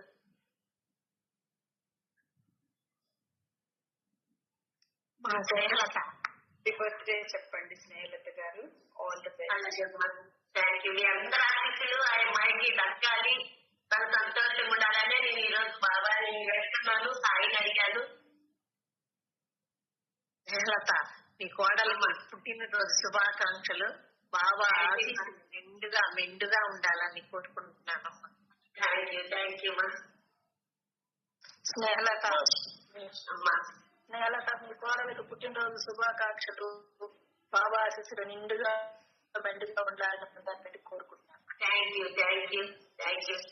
స్నేహలత మేడం, చెప్పండి, మీ ఆశీస్సులు కూడా కావాలి. మీ కోడలి కోసం నిద్రను త్యాగం చేసి వీటిలోకి వచ్చినందుకు ధన్యవాదాలు. Thank you. ఆ బాబా అనుగ్రహంతో ఆనందంగా ఉండాలా. కాశీ నుంచి రామారావు గారు బ్లెస్సింగ్స్ ఇచ్చాడు. అబ్బా, ఇంకేం కావాలి సార్? అయితే అది నిజంగా బాబా అనుగ్రహమే. అది నిజంగా సార్, బాబా కైతేనే బాబా ఇష్టపడే నా కోడలు నన్ను అందుకని ఇష్టపడుతుంది. ఇది బాబా అనుగ్రహమే ఖచ్చితంగా.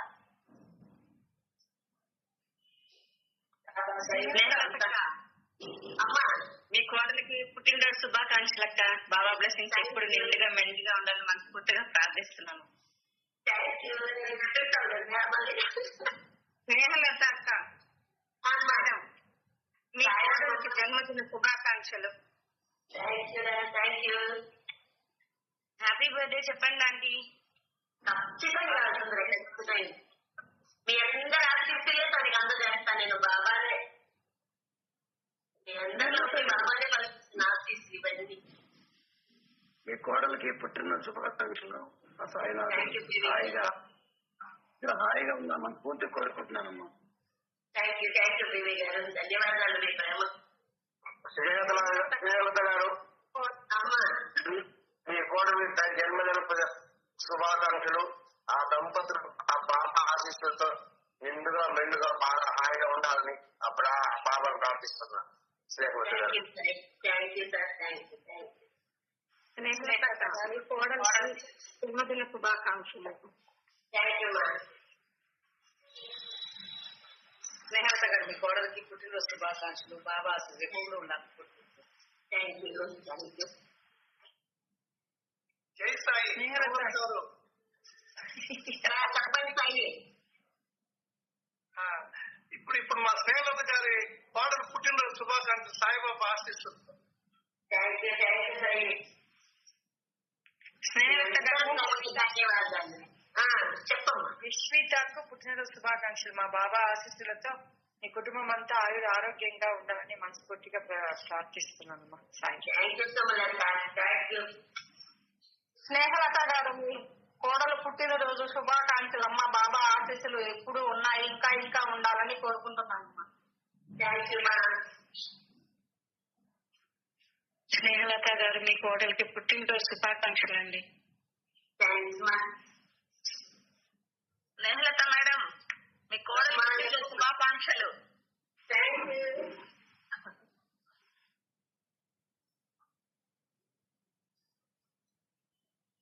స్నేహలత అక్క, మీ కోడలికి శుభాకాంక్షలు.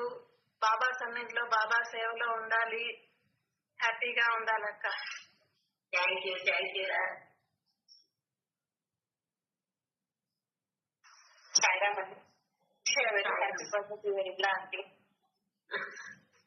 యూ మా. స్నేహలతక్క, మీ కోడలు గారికి పుట్టినరోజు శుభాకాంక్షలు. బాబా దయతో మీరందరూ ఆరోగ్యంగా ఆనందంగా ఉండాలని, ఇంకొక కోడలు కూడా తొందరగా రావాలని బాబాని ప్రార్థిస్తున్నాక. వాళ్ళ కోడలి డ్రెస్సులు, వాళ్ళ కొడుకు అన్ని బ్రాండెడ్ అదేంటి ప్యాంట్లో ఎన్ని తెచ్చిచ్చిందన్నీ నిన్న ఎత్తుకోపోయి మొన్న ఇచ్చేసాం. చాలా కాస్ట్లీ అయింది. స్నేహలత గారు, మీ కోడలు లక్ష్మికి జన్మదిన శుభాకాంక్షలు అండి.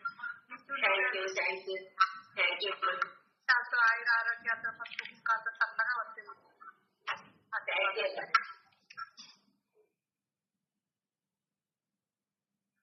ఓకే సార్, సమయం అంతా ఎట్టే గడిచిపోయింది. మంచి సత్సంగం వచ్చిందని నేను భావించుకుంటూ ఉన్నాను.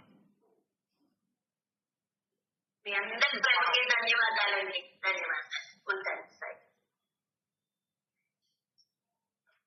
నా ఈ శరీరం ఇక్కడ ఉన్న మీరు సప్త సముద్రాలకు అవతల ఏం చేస్తున్నా నాకు తక్షణం తెలిసిపోతుంది. ప్రపంచంలో ఎక్కడికైనా సరే వెళ్ళి, అంటే ప్రపంచం గ్లోబ్ ఎక్కడికైనా సరే వెళ్ళండి, నేను మీ వెంటుంటే పక్క నుంచే ఉపయోగం ఏంటి? నీకు పక్క నుంచే ఉపయోగం లే. నేను పోతుంటా బజార్లో, పక్కన ముఖ్యమంత్రి పోతూ ఉంటాడు, ఏ లాభం అని? మనకు ప్రయోజనం ఉండాలి కదా. అది కాదు ఇక్కడ కావాల్సింది. బాగా చెప్తున్నాడు, ఈ ప్రపంచంలో ఎక్కడికైనా సరే వెళ్ళండి. ఇప్పుడు టెస్లా కారు పోతుంటుంది, నేను నడిచిపోతూ ఉంటా, ఏం లాభం నాకు? దానికి మహానుభావుడు వివరణ ఇచ్చుకుంటున్నాడు. మనం ఆ వివరణని అంత గుర్తు పెట్టుకొని మనకి అందించాడే హేమాద్రిపంత్ గారు, తెలుగులో అందించిందే మనమ్మ. వాళ్ళందరికీ తెలుసు అని చెప్పి ప్రణామాలు ఉన్నాను. It is very clear. ఈ ప్రపంచంలో ఎక్కడికైనా సరే వెళ్ళండి, నేను మీ వెంటే. ఎక్కడుంటారో తెలుసా? మీ వెంట, మీ హృదయంలోనే నా నివాసం. నేను మీ అంతర్యామిని. ఇది ఎందుకన్నాడు హృదయంలోనే నివాసం అని? చాలా ఇంపార్టెంట్ పాయింట్. హృదయం అంటే ఏంటి? మీ భాషలో మీరు చెప్పాలంటే సైంటిఫిక్ గా చెప్పండి. హృదయము అంటే గుండె. గుండెతో 4 భాగాలు ఉంటాయి. అంటే గుండె 4 భాగాలుగా విభజించబడి ఉంటుంది. మీరు కావాలంటే గుండె ఏం చేస్తుందంటే, శిరలు ధమనులు ఎన్ని ఉన్నాయి, మంచి రక్తాన్ని తీసుకోబోయేది శిరలు, రక్తముతో కార్బన్ డైఆక్సైడ్ తీసుకోబోయేది ధమనులు. ఏం చేస్తాయంటే, శరీరంలో ఉన్నటువంటి ఎక్కడైతే రోజు 1000 లీటర్ల రక్తాన్ని పంపింగ్ చేస్తూ ఉంది నీ గుండె. గుండెనే తెలుగులో హృదయము అంటారు. హృదయాన్ని తెలుగులో ఏమంటారు? గుండె అంటారు. శరీరము మధ్య భాగంలో కొద్దిగా ఎడమ వైపుగా ఉంటుంది గుండె. ఎక్కడుంటుంది? ఎడమ వైపుగా ఉంటుంది గుండె. ఈ గుండె చేసే పని ఏంటంటే, తన దగ్గరికి వచ్చిన రక్తాన్ని ఊపిరితిత్తుల్లోకి పంపించి క్లీన్ చేసి, శిరలేదంటే కొన్ని తన పై భాగానికి పంపిస్తాయి, కొన్ని ధమనులు కింద భాగానికి పంపిస్తాయి. శరీరం మొత్తం రక్తం ఉండాలిగా, శరీరం మొత్తం రక్తం ఉండాలి. రక్తము ప్రసరిస్తూ ఉంటేనే నీ అవయవాలు కదులుతూ ఉంటాయి. చిటికినేదైనా కానీ రక్త ప్రసరణ ఆగిపోతే చేతులు వచ్చి దాన్ని పక్షవాతము అంటారు. కుడి కాలులో ఆగిపోతే కుడి చేయి పడిపోయింది, కుడి కాలు పడిపోయింది అంటారు. మైండ్ లో రక్త ప్రసరణ జరగకపోతే మైండ్ పక్షవాతము అంటారు. సో ప్రతి నిమిషానికి నీ ఒంట్లో ఉండే రక్తం అంతా కూడా ఈ గుండె దగ్గరికి రావాల్సిందే, వచ్చి క్లీన్ కావాలి, వచ్చి క్లీన్ కావాలి. ఏ విధంగా మనం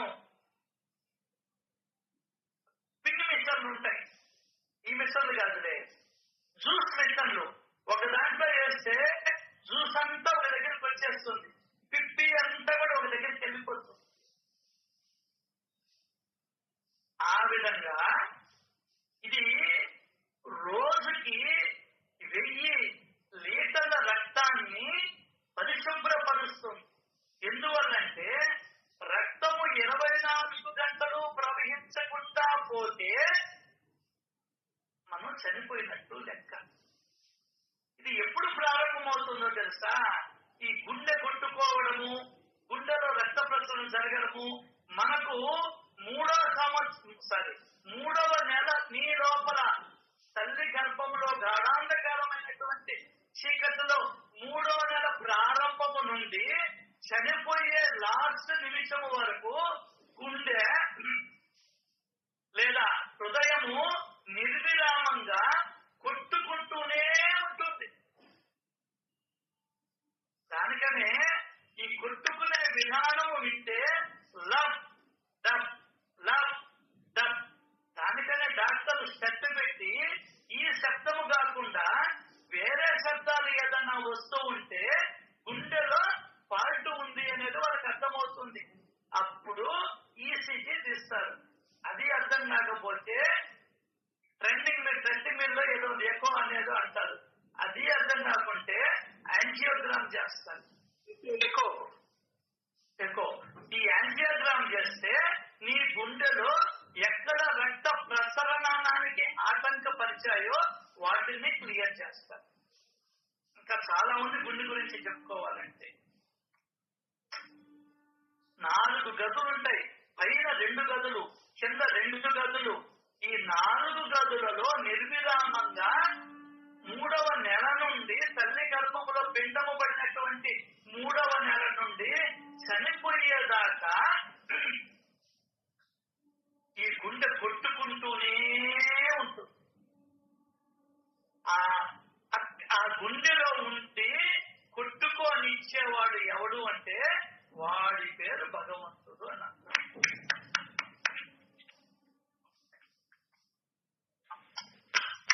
ఊళ్ళో గంట కొట్టాలంటే ఒకడు బెన్ను తీసుకొని కొట్టాలి. సూపర్ సూపర్ సార్, అసలు గుండె గురించి అంత అద్భుతంగా చెప్పారు. సూపర్. ఇంకా చాలా ఉందమ్మా గుండె గురించి. దాని గురించి ఒకరోజు సపరేట్ గా క్లాస్ తీసుకుంటాం. టైం లేదు, అయిపోయింది. ఆశ్చర్యపోతాం, అబ్బురు పడతాం. ఇంత పని చేస్తున్నాడా నా లోపల, నా హృదయంలో భగవంతుడు ఉండి అక్కడున్నాడు. వాడు ఎక్కడున్నాడు? అక్కడున్నాడు.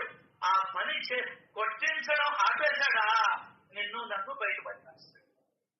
అంటే నేను నీ లోపల ఉండి సమస్త కార్యములను నువ్వు ఈ జన్మలో భగవంతుడు ఎన్ని సంవత్సరములు ఆయుష్ను నిర్ధారించాడో అన్ని సంవత్సరములను నేను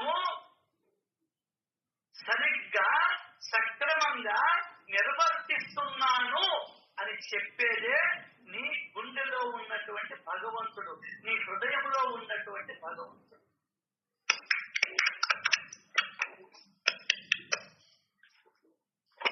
ఆ హృదయం ఎంత ఉందంటే ఎవడి పిడికిలి ఎంత ఉంటుందో అంత ఉంటుంది లోపల. నీ పిడికిలి ఎంత అంత ఉంటుంది లోపల నీ గుండె. అది లేకపోతే చచ్చిపోతామండి.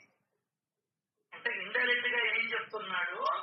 నేను నీ హృదయంలో ఉండి ఆడించకపోతే నిన్ను బయటపడివేస్తారా? 163,000 కిలోమీటర్ల పొడవైన ఉన్నటువంటి నీ శరీరములో ఉన్నటువంటి రక్తనాళములలోకి రక్తాన్ని ప్రతి నిమిషానికి పంపు చేసేవాడిని నేను.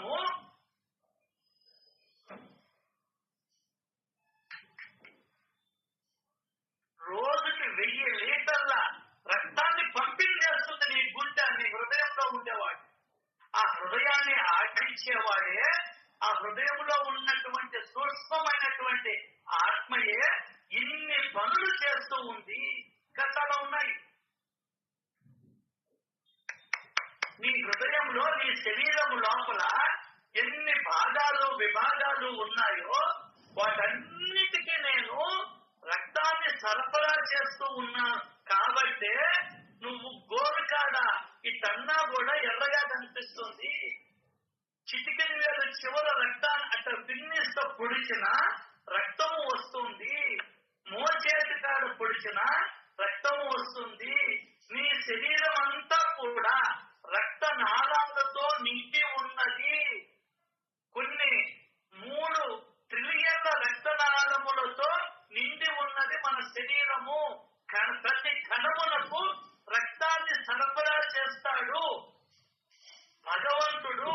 గుండె ద్వారా, గుండె నుండి క్లీన్ అయినటువంటి ద్వారా ఏ విధంగా వాటర్ ఫిల్టర్ లో స్వచ్ఛమైన నీటిని మనం వంపుకొని పనికిరాని నీటిని సింకులో పెట్టేస్తాము, లేదంటే ఇంకొక సపరేట్ గా గిన్నెలో పట్టుకొని కాళ్ళు చేతులు కడుక్కునే దానికి వాడుకుంటాము. నీ రక్తములో ఉన్నటువంటి 3 ట్రిలియన్ల 3 ట్రిలియన్ల కణములలోనికి ప్రతి సెకండు రక్తమును పంపించి ఈ రక్తాన్నంతా శుద్ధి చేసి మరలా శుద్ధి రక్తాన్ని పంపించేసేవాడిని అయ్యమం ఆత్మని నేను అని చెప్పకనే చెప్తూ ఉన్నాను Sai.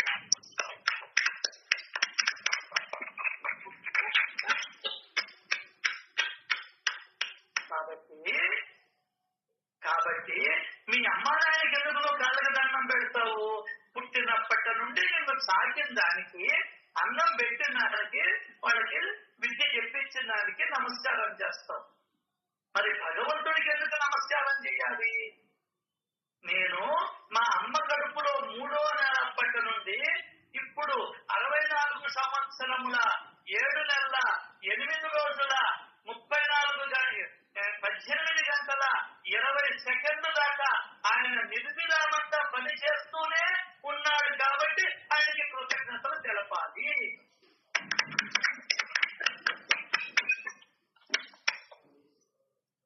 This is the scientifically proven statement. సత్యం అంటే సత్యం. నీ కళ్ళు పనిచేస్తూ ఉన్నాయన్నా కూడా శరణ ద్వారా నీ కళ్ళ వెనకాల ఉన్నటువంటి నాళములోనికి రక్తాన్ని పంపించి దానికి జీవాన్ని కల్పిస్తూ ఉన్నాడు. కాబట్టే నీ యొక్క కన్ను వెనకాల ఉన్నటువంటి రక్తనాళములలోకి రక్తము ప్రవహించగా పోకపోతే నీ కంటి చూపు కూడా మందగిస్తుంది. ఆ విధంగా నీ శరీరం అంతా వ్యాపించి ఉన్నాడు భగవంతుడు. రక్తనాళములను తయారు చేసినది వాడే, రక్తమును తయారు చేసినది వాడే, నీ లోపల గుండెను తయారు చేసినది వాడే, గుండెను కొట్టుకునేటట్టు చేసింది వాడే, లాస్ట్కి నీకు గుండెను కొట్టుకోనీయకుండా ఆపేది వాడే. నీ చేత రక్తాన్ని ప్రవహింపజేసి ఏ కర్మలు చేసేదానికి ఈ భూమి మీదకి వచ్చావో ఆ కర్మలన్నింటినీ నీ బుద్ధికి స్ఫురింపజేసి నీ చేత చేయించి ఆ కర్మ బంధము నుండి విముక్తుల్ని చేసేవాడు వాడే. అద్భుతమైనటువంటి సచ్చరిత్రమైనటువంటి మహద్గ్రంథాన్ని, ఉద్గ్రంథాన్ని మనకిచ్చి నీ హృదయంలోనే నేను ఉన్నాను, నీ హృదయంలో ఉన్నటువంటి శబ్ద తరంగ తత్వమే నేను, నీ హృదయములో నేను లేకపోతే నీ ఇంటిలో నిన్ను మీ పెంచిన అమ్మ, ఇష్టపడే భర్త, ఇష్టపడే భార్య, డాడీ అనిపించే కూతురు నువ్వు లేకపోతే నేను లేను అనేటువంటి కొడుకు, వీళ్ళెవ్వరూ నేను ఉంచుకోర్రా. నీ సర్వైవల్కి కారణం, నీ బంధుమిత్రులకి కారణం, నువ్వు ఎక్కడికి పోవాలన్నా కూడా కారణం నేనే. నువ్వు చూస్తున్నావన్నా వీటి దగ్గరకు వస్తూ రక్తం వస్తుంది, చెవి దగ్గరకు వస్తూ రక్తం వస్తుంది, తల మీద కొట్టుకో రక్తం వస్తుంది, అరికాలలో ముళ్ళు గుచ్చుకొని రక్తం వస్తుంది, అరచేతిని కోస్తూ వస్తుంది, ఆత్మహత్య చేసుకుంటామని బెదిరిస్తూ మణికట్టును కోసుకుంటారు, శరీరము నిండా రక్తనాళాల కూడికే నీ శరీరం. రక్తనాళములలోకి రక్తాన్ని ప్రవహింపజేసేవాడే భగవంతుడు. ఇదే నీ శరీరం అంతా వ్యాపించి ఉన్నటువంటి తత్వం అంటే ఈ విష్ణువేనా, ఈ విష్ణువు అనేటువంటి తత్వమేనా అని చెప్తుంది మనకు శ్రీ సాయి సచ్చరిత్ర అనేటువంటి మహాద్భుతమైన గ్రంథం.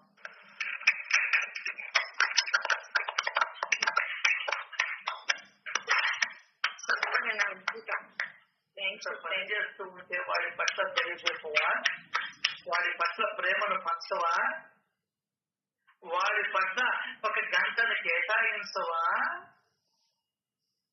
వాడి కోసం 10 గంటలు కేటాయించవా. 45 ఏళ్ల బ్రతుకికి కారణం వాడే, 70 ఏళ్ళు నువ్వు సుఖాన్ని అనుభవించిన దానికి కారణము వాడే. ఇంత కారుని, హోటల్స్ ని, సినిమాలని, షికార్లని, బయట ప్రదేశాలని, నీ ప్రతి కదలికకు, ప్రతి క్షేమానికి, ప్రతి దానిని అనుభవించేదానికి, సంసార సుఖాన్ని కూడా అనుభవించేదానికి కారణము వాడేనే. అటువంటి వాడి దగ్గర 1 గంట సేపు కూర్చోలేవా? ఏమమ్మా 1-2 గంటలు కేటాయించలేవా అని అడుగుతుందండి నాకు సచ్చరిత్ర. ఏం చెప్పాలండి జవాబు? ఏం చెప్పాలండి? సమయం లేదని చెప్తావా? నువ్వేమైనా చేసుకోవో, నాకు కృతజ్ఞత లేదని చెప్తావా? కృతజ్ఞుడిగా బ్రతుకుతున్నాను, నాకు ఈ బ్రతికే భలే ఉంది అని 15వ అధ్యాయం చదివిన తర్వాత చెప్తావా? నీ భార్య నీ పక్కన రాత్రి పడుకోనుందన్నా కూడా కారణం వాడే అని తెలుసుకోమని చెప్తుంది. ఈ ఒక్క ఓడి డాడీ అని నిన్ను కౌగిలించుకుంటున్నారంటే, ఏమండి అని నీ చేతుల్లోకి వస్తున్నారంటే కారణం నీ హృదయంలో ఉన్నటువంటి వాడు అని చెప్తుంది సచ్చరిత్ర. అర్థం కాలేదా? అర్థమై నటిస్తున్నావా? సచ్చరిత్ర ఇష్టం లేదా? సత్సంగం అంటే నీ ఒంటికి పడదా? ఏం పడుతుంది నీకు? పొగాకు పడుతుందా? మధ్య మాంసాలు పడతాయా? పాతకాన్ని కబుర్లు పడతాయా? ఆయన ధ్యానించేదానికి ఇంతటి మేలు చేస్తూ ఉన్నటువంటి ఆయనకి 1 గంట సేపు ఆయన కీర్తించేదానికి సమయం లేదంటావా? అదే అదే కృతజ్ఞతగా బతకాలనుకుంటున్నానా? కృతజ్ఞత కలిగి భగవంతుడికి దాసోహం అనుకుంటూ ఉన్నానా అని మీరే నిర్ణయించుకోండి అని 15వ అధ్యాయంలో ఒక్క ఓవి, ఒక్క మాట చెప్తుంది సార్. ఈ ప్రపంచంలో మీరు ఎక్కడికైనా సరే వెళ్ళండి, నేను మీ హృదయంలోనే నా నివాసం. చెవికాడ కాల్చిన బ్రతుకుతావు, కాళ్ళకాడ కాల్చిన బ్రతుకుతావు.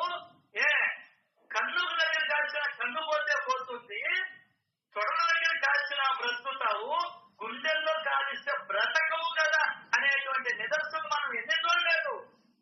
అటువంటి గుండెలో నేను కొలువై ఉన్నాను అని చెప్తున్నాడు. అదే ఆంజనేయ తత్వం చెప్తుంది. గుండెను చూపించి శ్రీరాముని చూపిస్తాడు కాదు, శ్రీరామ తత్వం దర్శనం అవుతుంది నాకు. మీకు శ్రీరాముడు, సీతాదేవి కనిపిస్తారు. అర్థమైందా? Thank you Baba, love you Baba, love you love you love you. Super super excellent. శ్రీరాముడిని చూస్తావు, బాబా నాకు శ్రీరామ తత్వాన్ని చూపిస్తాడు గుండెల్లో. ఆయన తొడని చేర్చలేదే, తలని చేర్చలేదే, మోకాళ్ళని చేర్చలేదే, గుండెను చేర్చాడండి. గుండెను తీర్చాడు. ఎందుకు? వాడు ఉండేది అక్కడ కాబట్టి. అక్కడ నుండి సమస్త కార్యాలను నిర్వర్తిస్తూ ఉంటాడు. ప్రధానమంత్రి ఢిల్లీలో ఉండి ఈ దేశంలో మొత్తం ఎన్ని రాష్ట్రాలు ఉన్నాయో అన్ని రాష్ట్రాలలో పార్లమెంట్ తో పాస్ చేసిన బిల్లుని జిఎస్టి గూడూరులో గాని, నెల్లూరులో గాని, బీహార్ లో గాని, రష్యాలో అస్సాంలో గాని, ఈ భారతదేశంలో ఎన్ని రాష్ట్రాలు ఉన్నాయో, ఎన్ని గ్రామాలు, ఎన్ని జిల్లాలు ఉన్నాయో, ఎన్ని గ్రామాలు ఉన్నాయో, ఎన్ని పట్టణాలు ఉన్నాయో అన్ని పట్టణాలలోనూ అందరి మనుషులు మన జిఎస్టీ చెల్లిస్తున్నాం కదా. ఎక్కడ? ఢిల్లీలో ఉండే వాళ్ళకి. అంతేనా? అట్లా ఒక కేంద్ర స్థానం కావాలి కాబట్టి నీ హృదయం అనేటువంటి నీ గుండెలో ఎక్కడ నీ హృదయము మెడ కింద కొంచెంగా ఒక ధ్యానుడు కింద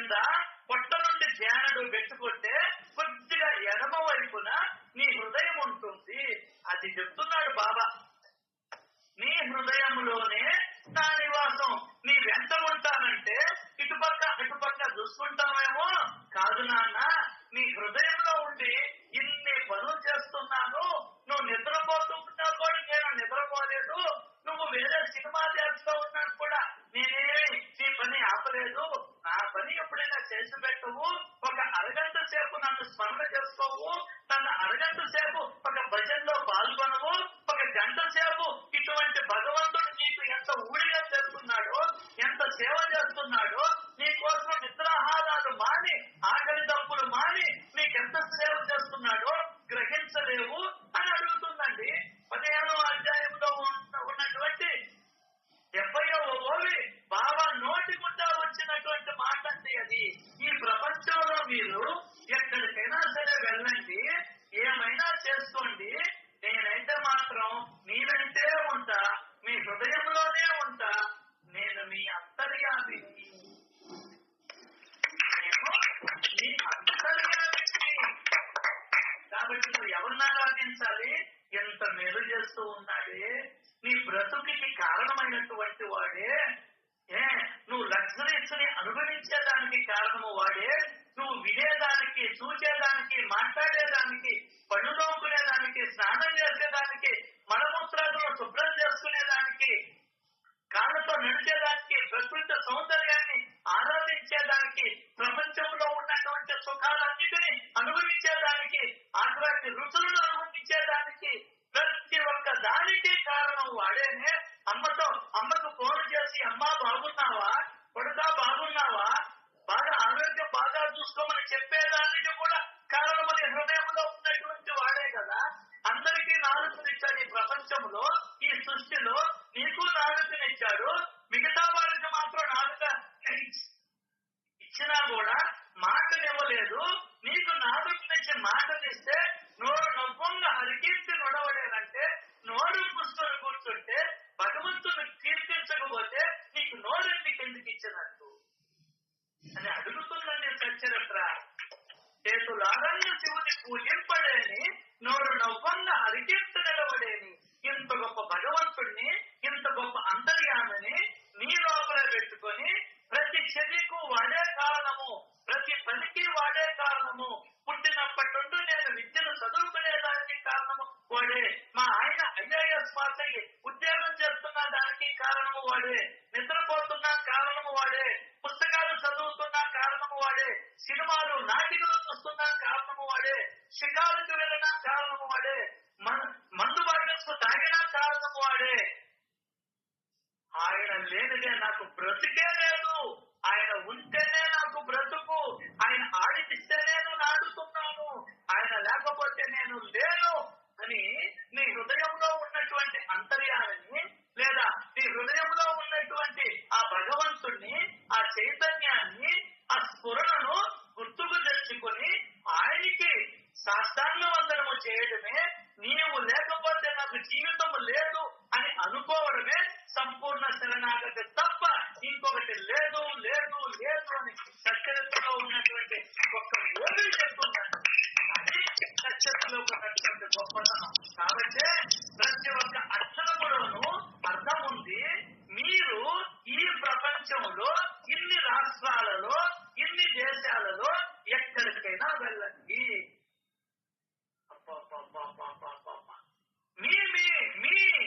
మీ ఏం చెప్పలా, మీ అందరి హృదయాలలో ఉండేది నేనే, మీ హృదయంలోనే నా కాపులం. నీ పిల్లం నీ ఇంట్లో లేకపోతే నీ సంసారం ఏమైపోతుందో తెలుసా, నా బతుకు ఏమైందో తెలుసా, అంతే నీ బతుకులు కూడా.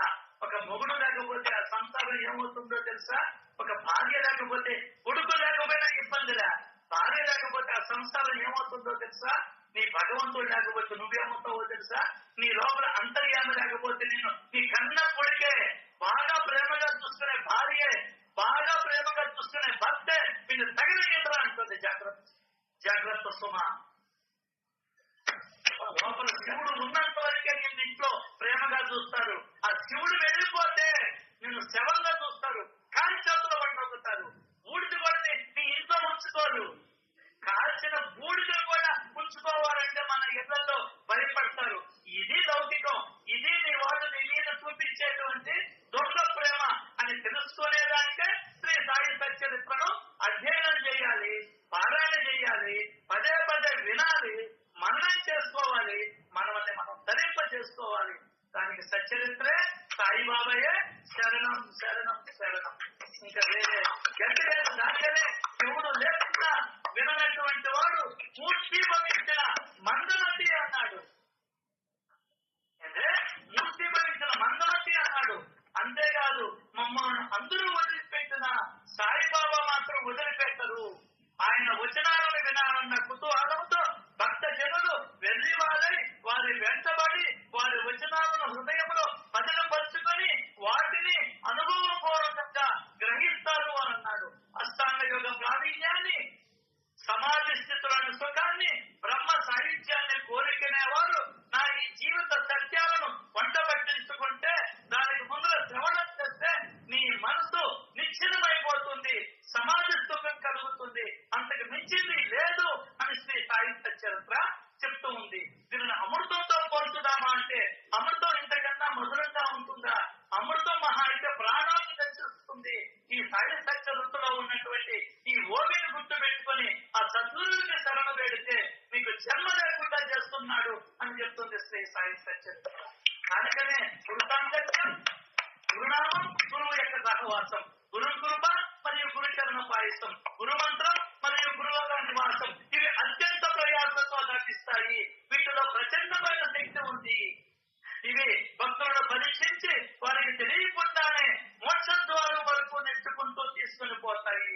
గురు సాంగత్యం గంగా జన్మం వలె మనో మాలిన్యాలను ప్రక్షాళన చేస్తుంది, నీ నిజ స్వరూపాన్ని చూపిస్తుంది, నీ పంచమహాపాతకాలను దర్శింపజేస్తుంది. ఆయనకి శరణాగతి చెందినప్పుడు, ఆయన సత్సంతులో చెప్పినటువంటి మాటల్ని మనం ఆచరణలో తెచ్చుకున్నప్పుడు, మన జీవితాన్ని మనం సార్థకం చేసుకున్నప్పుడు, ఇప్పుడు జోగుకు చెప్పాలి మనం చదివిందే అటువంటి స్థితి నీకు నాకు కలగాలని మనమందరూ ఇంకా ఇంకా ఇంకా ఇంకా శ్రవణానికి సమానమైన భక్తి లేదని ఇన్ని గొప్ప విషయాలు కూడా శ్రవణము ద్వారానే, సచరిత్ర అధ్యయనం ద్వారానే తెలుసుకుంటున్నాము తప్ప వేరే విధానములో తెలుసుకోలేమని గుర్తిస్తూ ఆ యొక్క శ్రవణానికి మనం అందరం ప్రాముఖ్యతనివ్వాలని, అధ్యయనానికి ప్రాముఖ్యతనివ్వాలని, సచరిత్రకు ప్రాముఖ్యతనివ్వాలని, సచరిత్ర స్థాయి అభిన్నం కాబట్టి ఆయనకు శరణ వేడాలని ఇంత అద్భుతమైన సత్సంగాన్ని ఆయన నాకు ప్రసాదించినందుకు, మీరందరూ నాకు సహకరించినందుకు భగవంతుడికి నీకు పదాభివందనం చేస్తూ శతకోటి కృతజ్ఞతలు తెలుపుకుంటూ శ్రీ సచిదానంద సమర్థ సద్గురు సాయినాథ్ మహారాజుకి జై జై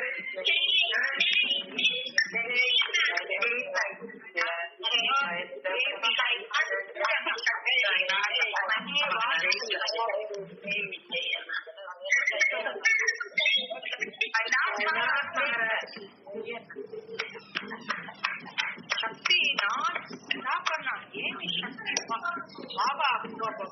ధన్యవాదం.